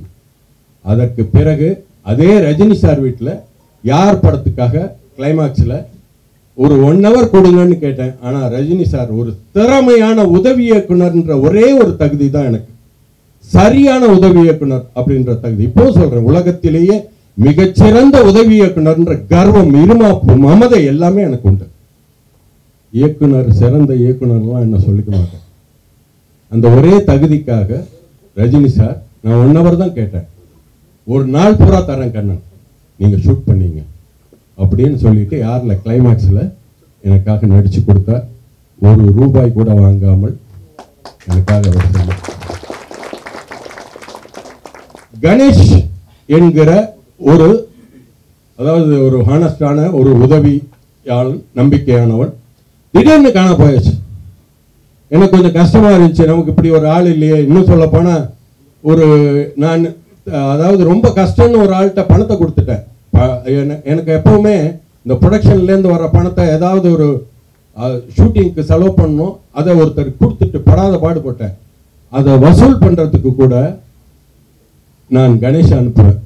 வாசலில் போய் நின்று அவன் கேட்டு வாங்கிட்டு வர்ற வேலை வரைக்கும், லெஃப்ட் தெரியாது ரைட்டு தெரியாது, வாங்கிட்டு வருவான். அப்படி ஒரு சின்சியர். அந்த சின்சியாரிட்டிக்கு தான் அவனுக்கு இன்னைக்கு இந்த ஒரு நிலை. அதே மாதிரி சைலண்ட், பேசவே மாட்டான். நீங்கள் இப்போ கூட கேளுங்க, இவ்வளோ பேசுகிறோமே, ஏதாவது பேச சொல்லுங்க, பேச்சே வராது. நம்ம இன்னும் சொல்ல போனால் நான் கொஞ்சம், ஏன்னா நான் சின்ன வயசுலேருந்தே பேசியே இப்போது இயக்குனர் சங்கம் எந்த மேடையாக இருந்தாலும் நான் தான் ஆங்கராக இருப்பேன். எழுத்தாளர் சங்கமும் அப்படி தான் இருப்பேன், சின்னத்திரையும் அப்படி தான். அதுவே பழக்கமாயிடுச்சு எல்லாமே. ஆனால் அப்படியே எனக்கு எதிர்மாறு. அப்போ அதை நைட்டு ஷூட் நடந்துக்கிட்டு இருக்கோம். ஒரு 3 மணி ஆனால் தான் எனக்கு நைட்டில் கொஞ்சம் இன்னும் ஜாஸ்தி ஆவேசம் வரும். அப்படி விறுவிறுப்பாக ஷூட் பண்ணிகிட்டு இருப்போம். திடீர்னு கணேஷனை கூப்பிட்டோம்னா அப்படி தூரத்தில் ஒரு சேரில் ஒரு உருவம் உட்காந்து தூங்கிக்கிட்டு இருக்கும். அவனால் முடியல, ஆனாலும் டக்குன்னு எந்திரிச்சு ஓடி வருவான். அந்த மாதிரி ஒரு சின்சியாரிட்டி. இன்னைக்கு பல பேர் நினைக்கலாம், என்னடா அது ஒரு சாதாரண ஆர்டிஸ்ட் இல்லாத ஒரு படம், இதுக்கு இவ்வளவு ப்ரமோஷன். அவன் சொன்னப்ப நான் சொன்னேன், நான் யாரையும் கூப்பிட மாட்டேன், என்கிட்ட அசிஸ்டண்டா இருந்தேன்னு சொல்லி நீ எல்லாரையும் கூப்பிட்டுக்க. ஈவன் பாக்யராஜ் சார் கிட்ட கூட என்ன பேச சொன்னப்ப நான் சொன்னேன், நீ என்கிட்ட அசிஸ்டண்டா இருந்தேன்றத சொல்லியே கூப்பிடு, எல்லாமே சொன்னேன். இங்க வந்து பெருமைப்படுத்திய அத்தனை பேருமே அவன் அந்த ஒரு வார்த்தை சொன்னதுக்கு கொடுத்த மரியாதைக்கும் நன்றிக்கும் அன்புக்கும்.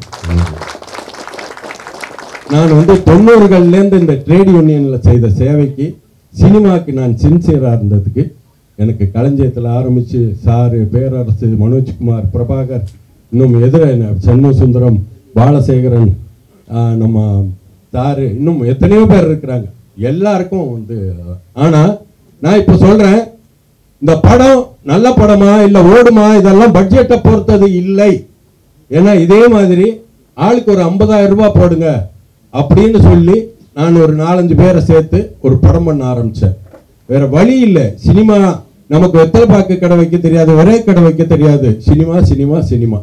அப்போ அப்படித்தான் செஞ்சாகணும். ஒரு 4-5 பேரை பிடிச்சி அப்படிலாம் பண்ணி ஒரு மியூசிக் டைரக்டரை பிடிச்சி கொடுங்க, 10 சாங் இருக்கா, நான் அதில் 4 சாங் எடுத்துக்கிறேன், அவரை ஒரு பார்ட்னர் ஆக்கி ஒரு படம் போட்ட ஒரு டைலாக் எழுது. இப்படி இல்லாமல் எல்லோருக்கும் வேடிக்கையாக தோன்றியது.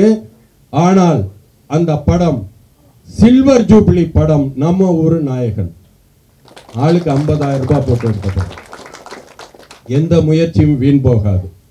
இடையில திரும்ப அடுத்து எக்ஸ்பெரிமெண்ட் பண்ணலாம் அப்படின்னு தோன்றப்ப 50 பேர் நடன கலைஞர்கள், நடன இயக்குனர்கள் எல்லாரையும் சேர்த்து ஒரு படம் எடுக்கலாம் அப்படின்னு பிரைவேட் லிமிடெட் கம்பெனி ஒன்று ஆரம்பிச்சு அப்படி ஒரு படம் யுகாந்தம்னு தெலுங்குல சூப்பரா. யுகாந்தம் எனக்கு இன்னைக்கும் பேர் கொடுத்துக்கிட்டு இருக்கு. Science fiction. யுகான்ற தமிழ்ல. இந்த நம்ம ஒரு நாயகன் ஒரு பெரிய, அதாவது இன்னும் எனக்கு ரொம்ப வேண்டிய சூப்பர் ஸ்டார் படத்தோட மோதி ரிலீஸ் ஆச்சு. இந்த படம் சில்வர் ஜூப்ளி ஆச்சு. அதுதான் எப்பவுமே நீங்க சினிமாவை நேசிக்க ஆரம்பிச்சீங்கன்னா, சினிமா ஆரம்பத்தில் தோல்வி தரலாம். மிகப்பெரிய இயக்குனர்கள் எல்லாமே ஆரம்பம், தொடக்கம், தோல்வி படம்லாம் கொடுத்தவங்களா இருக்கலாம். ஆனா அடுத்தடுத்த முயற்சி இதுதான். இன்னைக்கு மலையாள இண்டஸ்ட்ரி ரொம்ப பெருமைப்படுற மாதிரி இருக்கு. அப்படின்னா இந்த மாதிரி முயற்சிகள் தான். பிருத்திவிராஜ் ஒரு 4 ஃப்ரெண்ட்ஸை ஒன்னா சேர்க்கிறார், ஒரு சிறுகதை த்ரெட்டை எடுத்துக்கிறார், ஒரு படம் பிரமாதமா இருக்கு. ஒரு கொரட்டையை வச்சு எவனாவது படம் பண்ணலாம்னு யோசிக்க முடியுமா? யோசிச்சான். குட் நைட், அருமையான படம். இப்படி நீங்க சின்ன சின்ன விஷயங்கள், ஏன்னா இன்னைக்கு அப்படி இருக்கு. ஓடிடி தளம், இணையத்தில் பார்க்கறதுக்கு எல்லாரும் ரெடியா இருக்காங்க. உங்களுக்கு தியேட்டர் அது மட்டும் இல்லை, அடுத்தடுத்த இன்னும் முன்னெல்லாம் எஃப்எம்எஸ் தான் இல்லை சேனல் தான் அப்படின்றதெல்லாம் இருந்துச்சு. அதையெல்லாம் மீறி இன்னும் சொல்ல போனால் திருச்சியில் என்னோட ஃப்ரெண்ட்ஸ் யூடியூப்புக்காகவே படம் பண்ணுறாங்க, லாபம் வருது. ஏன் எப்படி வேணாலும் இந்த புகழை ஈட்டுவதற்காக சம்பாதிக்கும். புகழ் கூட இப்போ நான் எப்போவுமே எனக்கு பாலகுமாரன் சாரோட ரொம்ப நெருங்கி பழகின ஒரு பாக்யராஜ் சார். எனக்கு அவரோட ஒரு வாசகம் ரொம்ப பிடிக்கும். மிதமான புகழ் தான் நல்லது. மிதமான புகழ். எனக்கு அந்த மிதமான புகழ் என்னைக்கும் இருந்துகிட்டு இருக்கணும்ன்றது தான் என்னோட விருப்பம். ரொம்ப உச்சத்துக்கு போகக்கூடாது. உச்சத்துக்கு போனா நான் காரை நிறுத்திட்டு ஒரு டீ கடையில் போய் டீ சாப்பிட முடியாது சுதந்திரமா. இந்த உலகத்தோட, இந்த மண்ணோட, இந்த பரந்த பிரதேசத்தோட நீல அகலம் கனபரிமாணம் எல்லாத்தையும் என்னால இந்த மிதமான புகழ்னால தான் அனுபவிக்க முடியுது. பாக்யராஜ் சாருக்கு தெரியும் இதோட, அதாவது அவர் உச்சத்துல அவரால் சுதந்திரமா ஒரு டீ கடையில் போய் டீ சாப்பிட முடியாது. ஒரு ஹோட்டல்ல நினைச்ச ஹோட்டல்ல போய் நம்மளால ஒரு நல்ல வடகரியோட சூடா இட்லி சாப்பிடலாம். ஆனால் நான் அதையெல்லாம் அனுபவித்துக் கொண்டே இந்த சினிமாவின் புகழையும் அனுபவித்து இருக்கேன். ட்ரெயில் பயணமா போ, விமான பயணமா போ, கார்ல போறியா போகிற வழியில் சென்னையிலிருந்து தொடங்கினால் நான் வந்து மதுரை போற வரைக்கும் இல்ல தஞ்சாவூர் போற வரைக்கும் எனக்கு ஒவ்வொரு ஊரிலும் நண்பர்கள் இருக்கிறார்கள் என்பதுதான் என்னோட சொத்து. அந்த நண்பர்கள் எனக்கு பிரேக்ஃபாஸ்டுக்கு ஒரு நண்பர், லஞ்சுக்கு ஒரு நண்பர், எல்லாம் தயாரா இருக்கிறாங்க. இந்த நண்பர்களை சேர்த்து வைத்ததுதான் இன்னைக்கு இப்படி ஒரு சரியான அமைப்பு.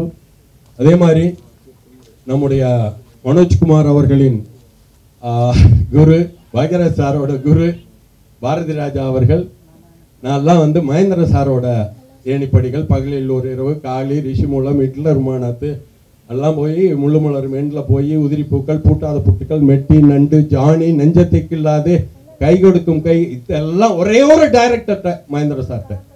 எனக்கு கொஞ்சம் கூட பாரதி ராஜான்ற யூனிட்டே தெரியாது.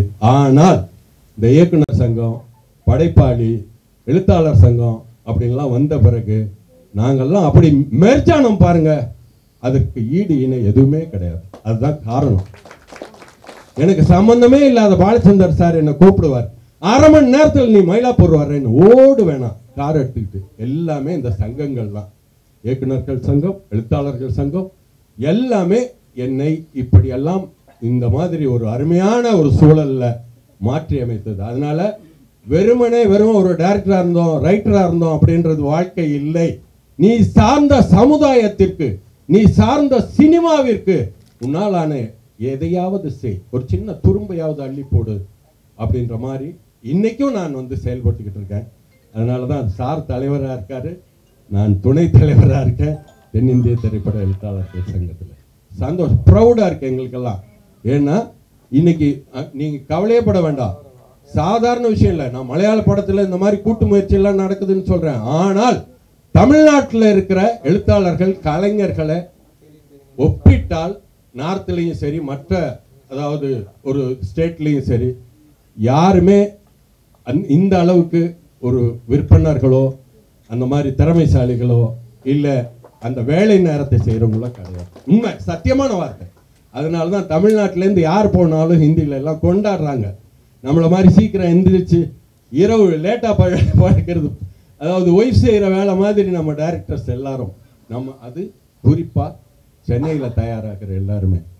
அதே மாதிரி நான் ஒரு வருத்தத்தோடு சொல்லிக்கிறேன், தயவு செஞ்சு இந்த இயக்குனர்கள் ஆகிற சிலர் தங்களை வந்து அப்படியே வானத்திலேருந்து தொகுக்கடின்னு குதிச்சோம் நாம அப்படின்னு நினச்சிக்கிட்டு அப்பப்போ ஆடி கடைசியாக காணா போகிறாங்க.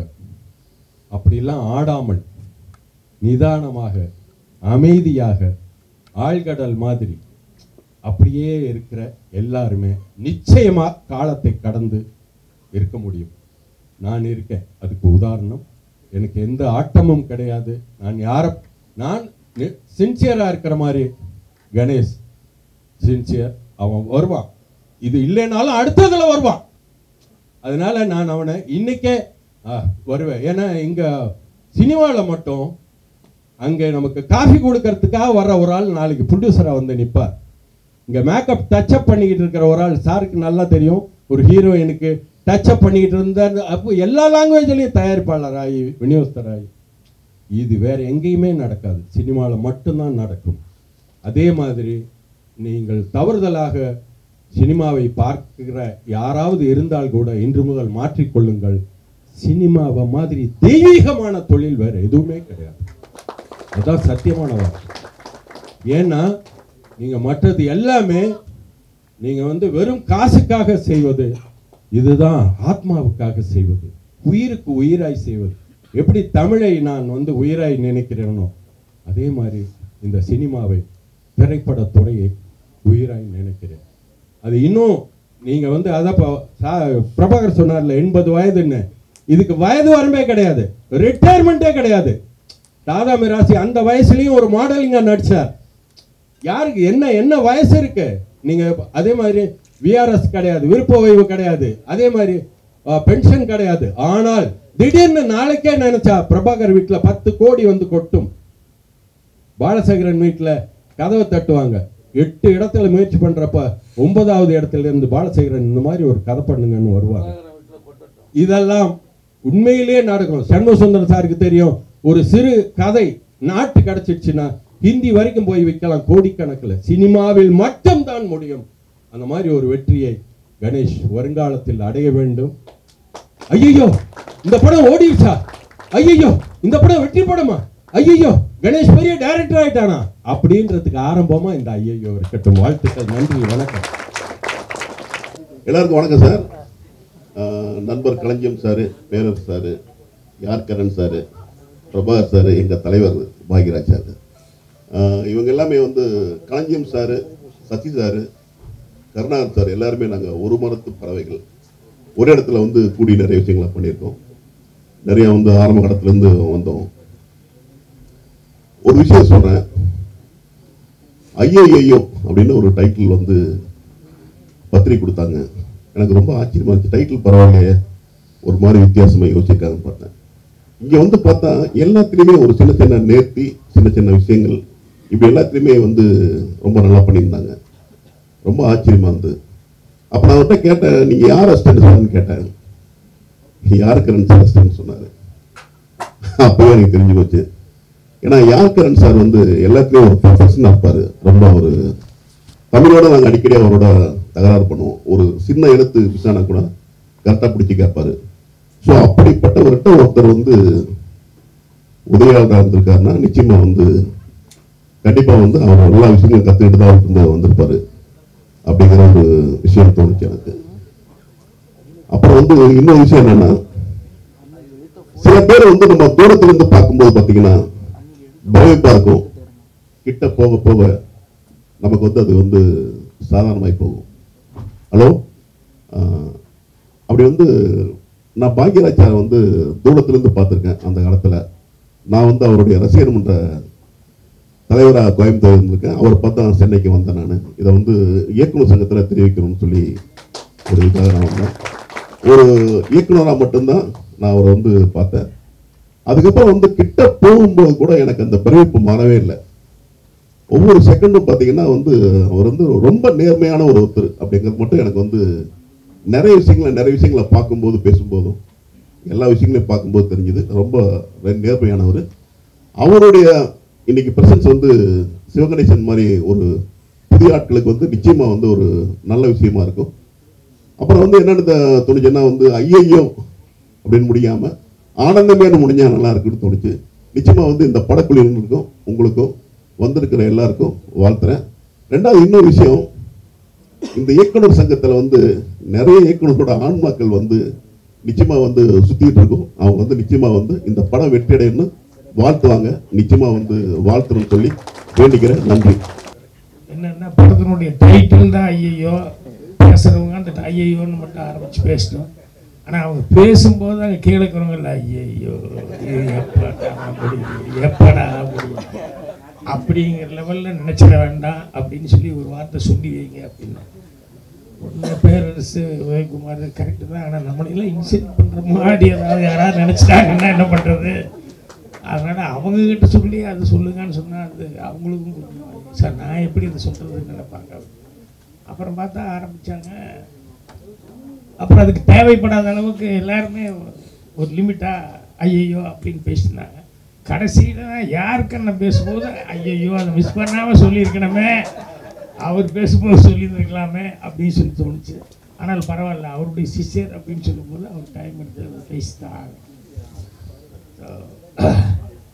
இந்த ஐயோ திரைப்படத்தினுடைய இந்த விழாவுக்கு வந்திருக்கிற அனைத்து பத்திரிகையாளர் நண்பர்கள் மற்றும் ஊடக நண்பர்கள் எல்லாத்துக்கும் பார்வையாளர்கள், அப்புறம் இந்த யூனிட்டை சேர்ந்தவங்களாம் இருப்பாங்க, அவங்க நடித்தவங்க எல்லாத்துக்கும் என்னுடைய பணிவான வணக்கத்தை தெரிவிச்சுக்கிறேன். அதே மாதிரி சிவகணேஷ் உங்களுடைய வந்து ஒரு என் பேர்லேயே அவங்க அப்பா எனக்கு பெரிய ஃபேன் அப்படிங்கிற முறையில் வந்து அவருக்கு பேரில் என் பேரையும் ஜாயின் பண்ணி விட்டுருக்காரு. அப்புறம் ஹரிக்குமார் ராஜன், இவங்க எல்லாத்துக்குமே இந்த மொத்த டீமுக்கும் என்னுடைய வாழ்த்துக்களை வந்து தெரிவிச்சுக்கிறேன். அப்புறம் ரொம்ப எல்லாருமே குறிப்பிட்ட மாதிரி ரொம்ப நெகிழ்வான ஒரு விஷயம் என்ன அப்படின்னா, சிவகணேஷ் அவர்கள் வந்து அவருடைய குருநாதரை கூப்பிட்டு பாத பூஜை பண்ணி இந்த ஃபங்க்ஷனை வந்து ஆரம்பிக்கணும் அப்படின்னு சொல்லி ஆரம்பிச்சுக்கிறாரு. இதில் எல்லாருமே வந்து ஒரு குருவுக்கு இவ்வளோ தூரம் சிறப்பாக செய்கிறாரு அப்படின்னு சொல்லிட்டு எல்லாருமே அப்ரிஷியேட் பண்ணி பேசினாங்க. அது உண்மைதான், இல்லைன்னு சொல்ல. அதே நேரத்தில் நான் இன்னொரு ஆங்கிளையும் கொஞ்சம் யோசித்தேன். குருவுக்கு இதை பண்ணணும் அப்படின்னு அவருக்கு தோன்ற அளவுக்கு எப்படி குரு நடந்திருந்தால் இது பண்ணுவாங்க. அந்த ஆங்கிள் ஒன்று இருக்கு இல்லையா, அவர் எப்போ பாரு கடிச்சிக்கிட்டே இருந்தார், ஒரு மனிதாபிமானமே இல்லாமல் நடந்துக்கிட்டாரு, ப்ரொடியூசர் கொடுக்குற காசு கூட இவர் கொஞ்சம் பிடிங்குவார், இப்படியெல்லாம் இருக்காங்க. ஸோ அந்த மாதிரிலாம் இல்லாமல் அவர் எவ்வளோ தூரம் இவங்களெல்லாம் வந்து அரவணைச்சு வந்திருந்தால் அவருக்கு பாத பூஜை பண்ணணும் அப்படின்னு சொல்லிட்டு ஒரு தோணியிருக்கும் அப்படின்னு சொல்லிட்டு யாருக்கு நான் அவர்களை வந்து அதை நினச்சி நான் சந்தோஷப்பட்டேன். ஏன்னா அவரை அதுக்கு பாராட்டணும் அப்படின்னா அவருடைய குருநாதர் அவரே பாராட்டணும், மகேந்திர சாரை பாராட்டணும். என்னென்னா அவங்கெல்லாம் வந்து எனக்கும் சீனியர் தான் அவர். ஆனால் என்னுடைய படங்கள் வந்து ரிலீஸ் ஆன நேரத்தில் அப்போ பார்த்துட்டு பாராட்டுறது மட்டுமல்ல, திடீர்னு டிவியில் வரும், உடனே ஃபோன் பண்ணி பைரவி சார் நான் மகேந்திரன் பேசுகிறேன் அப்படிம்பார். என்ன இந்த ராஜகுமாரி எப்படி சார் ஸ்க்ரீன் ப்ளே பண்ணீங்க அப்படின்னா, ஏன்னா அவர் ரொம்ப பிடிச்ச படம் அப்படின்னு சொல்லிட்டு அதை பற்றி அவ்வளோ தடவை அவர் சொல்லிக்கிட்டே இருப்பார். அதில் அந்த கேரக்டர்கள் அதை பற்றி இதை பற்றி அப்படின்னு சொல்லிட்டு. ஸோ அவங்க எவ்வளவோ சாதிச்சு இதெல்லாம் பார்த்து தான் நான் எல்லாம் சினிமாவுக்கு வந்தேன். தேவர் ஃபிலிம்ஸில் இவங்கெல்லாம் இருக்கும்போது இவங்கெல்லாம் எத்தனை பேர் இருந்தாங்க என்ன அப்படிங்கிறது தெரியும். ஆனாலும் அவர்கள் வந்து நான் வந்ததுக்கப்புறம் என்னுடைய படங்களை பார்த்துட்டு அதை மனதார பாராட்டுறதுங்கிறது இருக்கு, அது ஒரு பெரிய விஷயமா இருக்குது.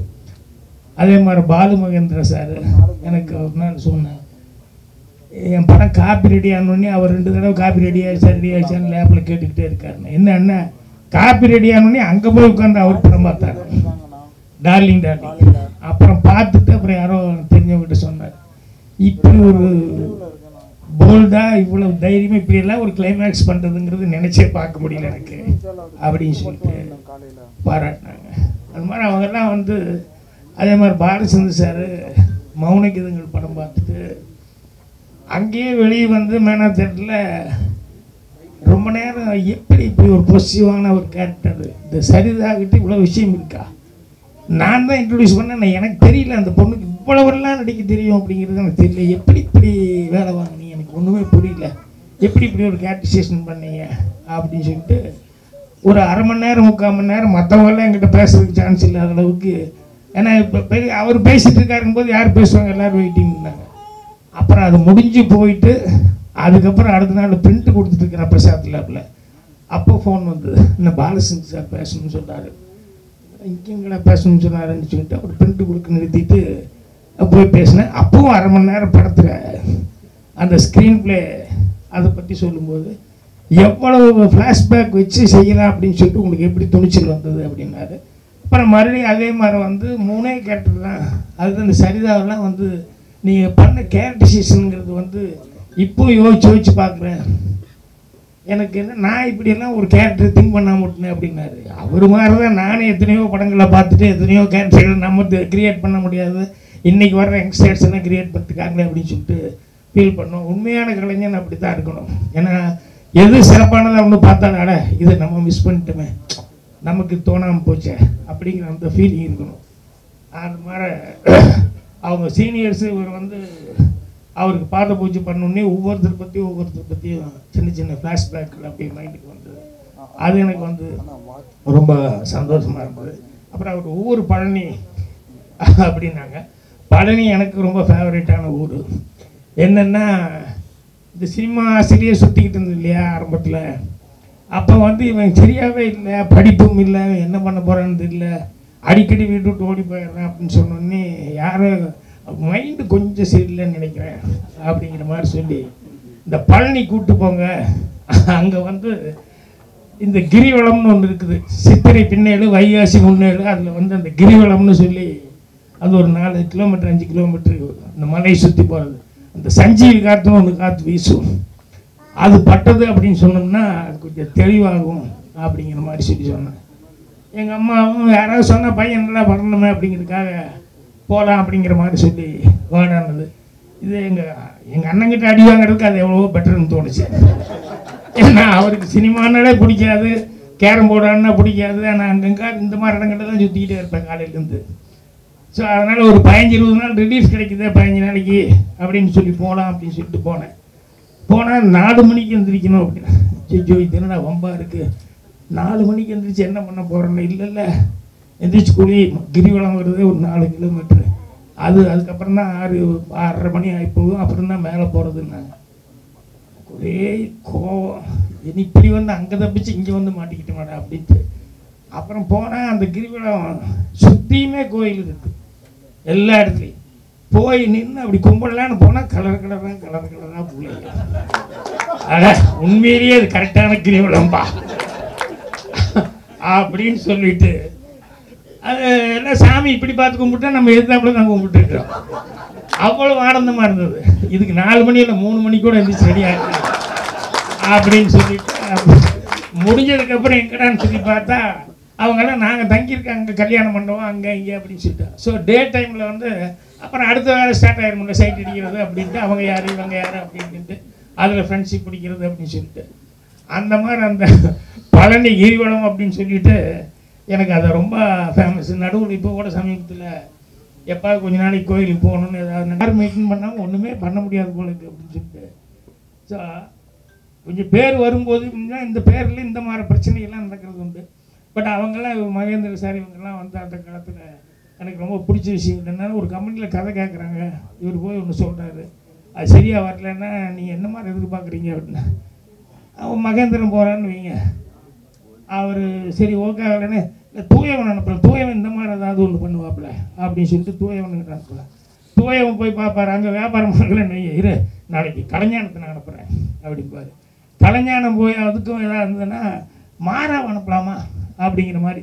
இவங்கெல்லாம் எப்படின்னா நம்ம தான் ரைட்ரு அப்படின்ட்டு நம்மளே தான் சொல்லி ஆகணும் அப்படின்னு தான் நினைக்கிறது இல்லை. நமக்கு இல்லாத தாட்டு ஏதோ ஒன்று வித்தியாசமாக அவனுக்கு இருக்கலாம், இன்னொருத்தருக்கு இருக்கலாம் அப்படின்னு சொல்லிட்டு அடுத்தவர்களை வந்து மதித்தார்கள் அவங்க. அதுதான் அவங்களுடைய வெற்றிக்கெல்லாம் காரணமாக இருக்குது. நான் வந்தப்போ எல்லாம் இப்போ யங்ஸ்டர்ஸாக அசிஸ்டண்ட்டு அப்படின்னு சொல்லும்போது நான் இல்லை கலைஞான சார் கூப்பிடு, கனகசண்முகத்தை கூப்பிடு அப்படின்னு சொல்லி இவங்களெல்லாம் நான் கூப்பிட்டேன். என்னென்னா நான் படத்தில் டைலாக் எழுந்தில்ல, ஓல்ட் இஸ் கோல்டுங்கிறது எனக்கு எப்பவுமே அது நம்பிக்கை உண்டு. என்ன காரணம்னா டிஸ்கஷன் உட்காந்துருக்கும்போது ஏதாவது ஒன்று சொல்லும்போது இன்றைக்கி லேட்டஸ்ட்டாக ஒரு சீன் சொல்கிறாங்களோ இல்லையோ, நம்ம ஏதாவது ஒரு சீன் சொல்லும்போது இது நல்லா இருக்குது தம்பி, ஏன்னா இந்த படத்தில் வந்து ஹிந்தி படத்தில் பண்ணியிருந்தாங்க இதே சாயல், ஆனால் அந்த சீன் லைஃப் இருந்தது, அது நல்லா இருந்ததுனால இது எடுபடும் அப்படின்னு சொல்லுவாங்க. அந்த மாதிரி நமக்கு ரெஃபரன்ஸ் வந்து பிரமாமல் கொடுப்பாங்க. அதே மாதிரி ஜிபிஎஸ் அவர் ஒரு பெரிய ரைட்டர், எனக்கு முன்னால் வரும்போது எல்லாம் சொல்லுவாங்க ஸ்க்ரீன் பிளே அத்தாரிட்டி அப்படின்னு சொல்லிட்டு. அவர் டிஸ்கஷனில் வந்து உட்கார்ந்தார். அவர் உட்காரும்போது அதே மாதிரி தான் ஒரு சீன் சொன்னோம்னா அடுத்த நாள் வந்து இன்னொரு புக் எடுத்து வந்துடுவார். என்னென்ன ஃப்ரெஞ்சில் ஒரு நாவல் வந்தது, அது வந்து நீங்கள் படிக்க சான்ஸ் இல்லை, இங்கிலீஷில் டிரான்ஸ்லேட் ஆகி உங்களுக்கு படிக்கிறதுக்கு சான்ஸ் இல்லை, நான் படித்த நேற்று நீங்கள் ஒரு சீன் பேசுனீங்களே அந்த சீனுங்கிறது வந்து ஏறக்குரிய இந்த மாதிரி தான் இருந்தது அப்படின்னு சொல்லிட்டு இப்படி நல்ல நல்ல விஷயங்களை வந்து அந்த கொஞ்சம் ஏஜ் ஆகிருந்தால் கூட அவங்க வந்து அதுக்கு தகுந்த மாதிரி நமக்கு கைடு பண்ணுவாங்க. அதனால் நமக்கு யங்ஸ்டர் தான் நமக்கு உதவுவாங்கன்னு இல்லை, ஓல்டு பீப்புளும் வந்து அவங்களுடைய அனுபவங்கள் வந்து நமக்கு எவ்வளோ விதத்தில் நமக்கு வந்து ஹெல்ப்பாக இருக்கும். எனக்கு அந்த அனுபவங்கள் தான் ரொம்ப கை கொடுத்துட்டு. அதே மாதிரி இந்த ஐயோ டைட்டில் வச்சுருக்கீங்களே, இந்த டைட்டில் என்னென்னா எப்பவுமே ஐயோ அப்படிங்கிறதே வந்து ஒரு பெரிய சோகம், பெரிய ஒரு பெயின், எதிர்பாராத ஒன்று வந்துருச்சு அப்படிங்கிற மாதிரி வரும்போது தான் ஐயோ அப்படிங்கிற மாதிரி அந்த ஃபீலிங் இருக்கும். ஆனால் எவ்வளோ பெரிய ஆக்சிடென்ட் நடந்தாலும், எவ்வளோ பெரிய சமாச்சாரம் நடந்தாலும் அடுத்து அதுதான் பெரிய காமெடி ஆகிப்போம். முதல்ல பார்த்தா ஒரு பெரிய ஆக்சிடென்ட் மாதிரி இருக்கும் அந்த ஐயோ அப்படின்னு சொல்கிற மாதிரி, அடுத்தது பார்த்தா அதே பெரிய பயங்கர காமெடி ஆகிப்போம். எனக்கு தெரிஞ்ச ஒருத்தர், அவர் வந்து வில்லேஜ்லேருந்து வந்தவர், வேலைக்கு வேணும்னு கோயம்புத்தூர் கூப்பிட்டு வந்து விட்டுருக்காங்க. அவரை கூப்பிட்டு போய் லாரி கிளீனர் இதில் கொஞ்ச நாளைக்கு போகட்டுன்னு சொல்லி போய் விட்டுருக்காங்க. லாரி கிளீனராக இவர் போயிட்டு இருந்திருக்காரு. அது என்னென்னா இந்த பெட்ரோல் டீசல் லாரி அது இருக்குது, அதுதான் அது ஓட்டிகிட்டு போகிற ஒரு டிரைவர் கூட இவர் அசிஸ்டண்ட்டாக போயிருக்காரு. அது பின்னால் அந்த டேங்க் இருக்கும், முன்னால் தனியாக பாக்ஸ் டிரைவருக்கு வந்துட்டு ஓட்டிகிட்டு போகிற மாதிரி தனி பாக்ஸ் மாதிரி இருக்கும். அதில் நைட்டை வெயிட்டில் போயிட்டுருக்காங்க. ஃபாஸ்ட்டாக வந்தது டிரைவருக்கு வந்து அந்த இடம் திடீர்னு டேர்னிங் வருது அப்படிங்கிறது தெரியல. பக்கத்தில் வந்ததுக்கப்புறம் தான் பார்த்துருக்காரு. அவசரமாக பிரேக் அடித்தா அந்த டேர்னிங்கில் பின்னால் அது ஃபுல் வெயிட் இல்லையா பெட்ரோல் அந்த இதோடு இருக்கிறது, அந்த டீசல் இது இவர் பெட்ரோல் அடித்ததுக்கு முன்னால் தான் இதாகும்.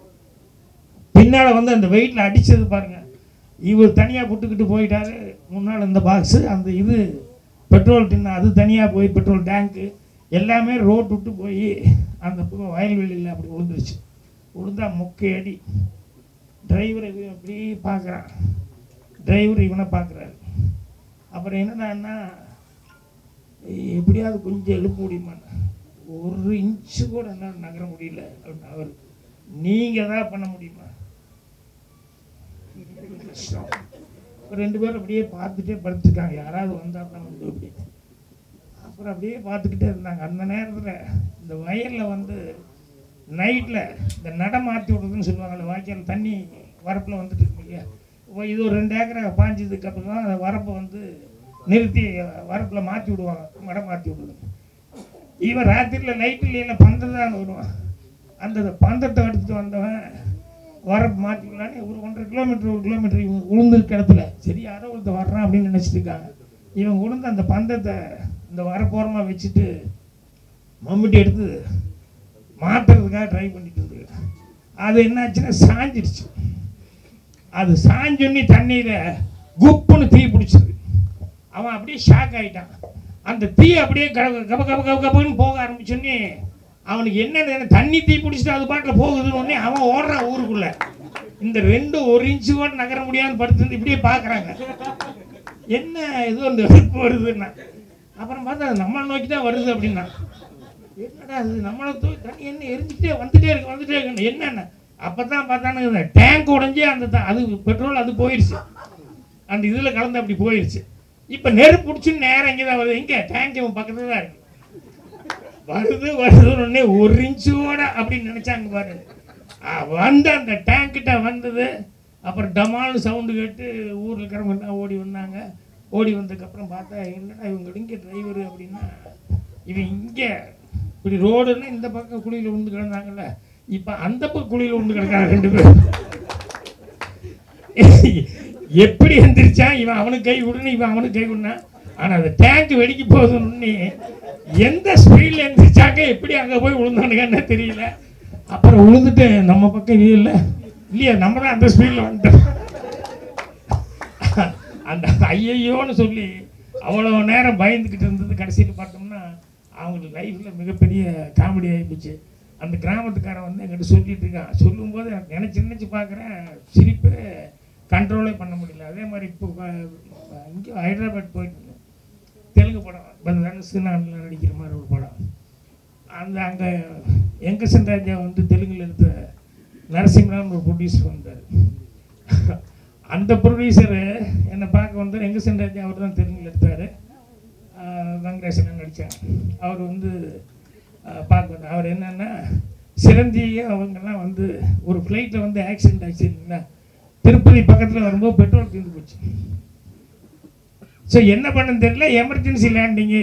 அவனுக்கு வந்து ஏதோ ப்ராப்ளத்தினால கொஞ்சம் ஓவராக ஃபியூல் இதாகி போய் இப்போ சென்னை வரைக்கும் வர முடியாது. அவனுக்கு வேறு வழியே இல்லாமல் என்னடா பண்ணது இல்லை. அந்த பைலட்டு சுற்றி பார்த்தான். சரி கிணறு மரங்கள் இல்லாத வயல்வெளியில் பார்த்து அதில் தான் இறக்கணும் அப்படின்னு சொன்னோடனே உடனே ஸ்லோவாக இறக்க ஆரம்பிச்சு. வண்டியில் உட்காந்து சிரஞ்சீவி உட்காந்து எல்லோரும் முடிக்கிறாங்க. என்ன இங்கே ஏர்போர்ட்டுக்கு போகாமல் இங்கே வயல்வெளியில் இங்கே சுற்றிக்கிட்டு அப்புறம் ரொம்ப நேரமாக சுற்றுதானே இருக்கிற கொஞ்சம் பெட்ரோலும் செலவு பண்ணிட்டு அப்புறம் இறக்கலாம் சொல்லும்போது அப்புறம் மெல்ல சொல்கிறாங்க, சாரி இப்படி ப்ராப்ளம் ஆகிப்போச்சு, எமர்ஜென்சி லேண்டிங் பண்ண போகிறோம் அப்படின்னு சொன்னால் நான் தான் அப்படின்னு சொல்லி சிரஞ்சீவி கை பிடிக்கும் போது அவர் என்ன பண்ண முடியும், சினிமாவில் ஹீரோ ஓகே. இப்போ அவர் என்ன எந்திரிச்சு என்ன பண்ணுறதுக்கு இருக்க கையில். அவர் சரிம்மா அவர் சமாளிச்சுட்டு இருக்காரு. அவருக்கும் ஒரு பயத்தில் அவருக்கும் ஒரு சின்ன டென்ஷன். இப்படியே பண்ணும்போது இந்த ப்ரொடியூசர் இவர் உட்காந்துருக்காரு. இப்போ சொல்கிறாங்க எல்லாம் நைட்லாம் டைட்டாக போட்டு கட்டிடுங்க சீட் பெல்ட்டு அப்படின்னு சொல்லிட்டு, ஏன்னா கிராஷ் லேண்ட் ஆக போகுதுன்னா. இவருக்கு ஒரு சின்ன கன்க்ளூஷன் என்னென்னா, இது இறங்கி லேண்ட் ஆனோடனே தப்புன்னு ஏதாவது ஆகிப்போச்சுன்னா வெடிச்சிச்சுன்னா என்ன பண்ணுறது. அதனால் நம்ம வந்து டைட்டாக போட்டுக்க வேண்டாம், லூஸாக போட்டு அது லேண்ட் ஆனோடனே நம்ம முதல்ல இறங்கி ஓடிடணும் அப்படின்னு சொல்லிட்டு எல்லாரும் டைட்டாக போட்டுக்கோங்கன்னு சொன்னால் இவர் லூஸாக கடைசியில் உட்காந்துருக்காரு. லூஸாக போட்டுட்டு அப்படியே எல்லாம் கமந்தடிச்சு படுத்துட்டு அது தம்முன்னு வந்து அடிச்சுன்னு இவர் அப்படி தூக்கி விட்டு எங்கே பைலட் கிட்ட போ அங்கே போய் எந்திரிச்சு வெளியே வந்துட்டான்னு பார்க்குறேன். எங்கே வெளியே வந்தேன்னு இப்போ அந்த ஏர் ஹோஸ்டஸ் பல நனைஞ்சு உன்னை எவனா வந்து பெல்ட் போடாமல் உட்கார சொன்னேன். இப்போ விட்டா மறுபடியும் கதவு திறந்தா குதிக்க போகிறாங்கிறாரு. ஏய் 8 அடி 10 அடி கை கால் உடஞ்சி போக இவ்வளோ தூரம் கஷ்டப்படுது, கொஞ்சம் பெல்ட் போடுற இது போடுற வரைக்கும் இரு அப்படின்னு சொல்லி அப்புறம் பெட்டு போடுற வரைக்கும் விட்டு இந்த ஆள் உன்னை முதல்ல விடவே மாட்டேன் அப்படின்ட்டாங்க. இவர் என்னை விட்டுருங்க. அப்புறம் கஷ்டப்பட்டு பிடிச்சி தள்ளி விட்டு அப்புறம் இறங்கி வந்தேன். வெளியே வந்தால் அங்கே ரோட்டில் ஜனங்கள்லாம் இருப்பாங்கல்ல, அந்த வயல்வெளியில் அங்கே எங்கேயா மாடு மேய்ச்சிக்கலாம். அந்த ஃப்ளைட் ரொம்ப நேரம் சுற்றணுன்னே அது ஒரு அட்ராக்ஷனாக வந்து நின்னாங்க. அப்புறம் திடீர்னு ஃப்ளைட் இப்படி லேண்ட் ஆனோடனே அவங்களுக்கு ஏதோ ஸ்டண்ட் சீன் எடுக்கிறாங்க. அப்புறம் அப்படியே பார்த்துருந்தா சிரஞ்சீவி ஓடி வர்றாரு. அதே கை தட்டுறானுங்க. சிரஞ்சீவி காரு அப்படின்னு சொல்லிட்டு அவர் சிரஞ்சீவி சிரிக்குவான் பிடிக்க. நானே உசுருக்கு போயிட்டேன். எங்கடா இங்க சிரஞ்சீவி அவன் பெரிய ஹீரோ சூப்பர் ஸ்டார் அப்படி இப்படின்னு எனக்கோ பேசிட்டு அவனால சொல்லவும் முடியல. பொண்ணை கூப்பிட்டு வந்து சேர்த்துனா போகுது அப்படின்னா வந்தா எல்லாம் கை கொடுக்குறாங்க. ஸோ அவ்வளோ நேரம் ஐயோன்னு இருக்கு. இப்போ எப்படி ஒரு ரிலீஃப் இருந்திருக்கும். அப்புறம் திரும்பி பார்க்குறாரு, ஃப்ளைட் எங்கேயோ இருக்குது, நம்ம எங்கேயோ இருக்கோம், எல்லாருமே தப்பிச்சிட்டோம் அப்படின்னு சொன்னதுக்கப்புறம் எல்லாத்துக்குமே சிரிப்பாகவே இந்த நரசிம்மராவ் பார்க்கும்போது இங்கிருந்து அங்கே போய் விழுந்தாரு. அந்த ஏர் ஹோஸ்டஸ் இன்னும் திட்டிக்கிட்டே இருக்காங்க இந்த ஆளை. அன்னையோடு சரி. இப்போ நான் வரும்போது கூட இங்கே வேலூரில் ஒருத்தர் உடம்பு சரியில்லைன்னு சொல்லி வந்தவர் ட்ரெயினில் தான் போனார் இங்கேருந்து. அதோட ஃப்ளைட்டுங்கிறதே. ஸோ எப்பேற்பட்ட ஐயோ சமாச்சாரம் கூட பின்னால் வரும்போது அது ஒரு ஹாப்பியான ஒரு சமாச்சாரம் வந்தது. ஸோ இந்த படத்துக்கு ரொம்ப சிரமப்பட்டிருக்கேன். எல்லா சிரமமும் வந்து படம் ரிலீஸ்க்கு அப்புறம் ஒரு நல்ல நினைத்த அவர் சொன்ன மாதிரி இவங்கெல்லாம் வந்து பேர் எடுத்து உதயகுமார் இவங்கெல்லாம் வந்து இந்த மாதிரி புது ஆளுகிறதுனாலும் எல்லா ஃபங்க்ஷனும் கடந்து எல்லாத்தையும் என்கரேஜ் பண்ணிக்கிட்டே இருக்காங்க.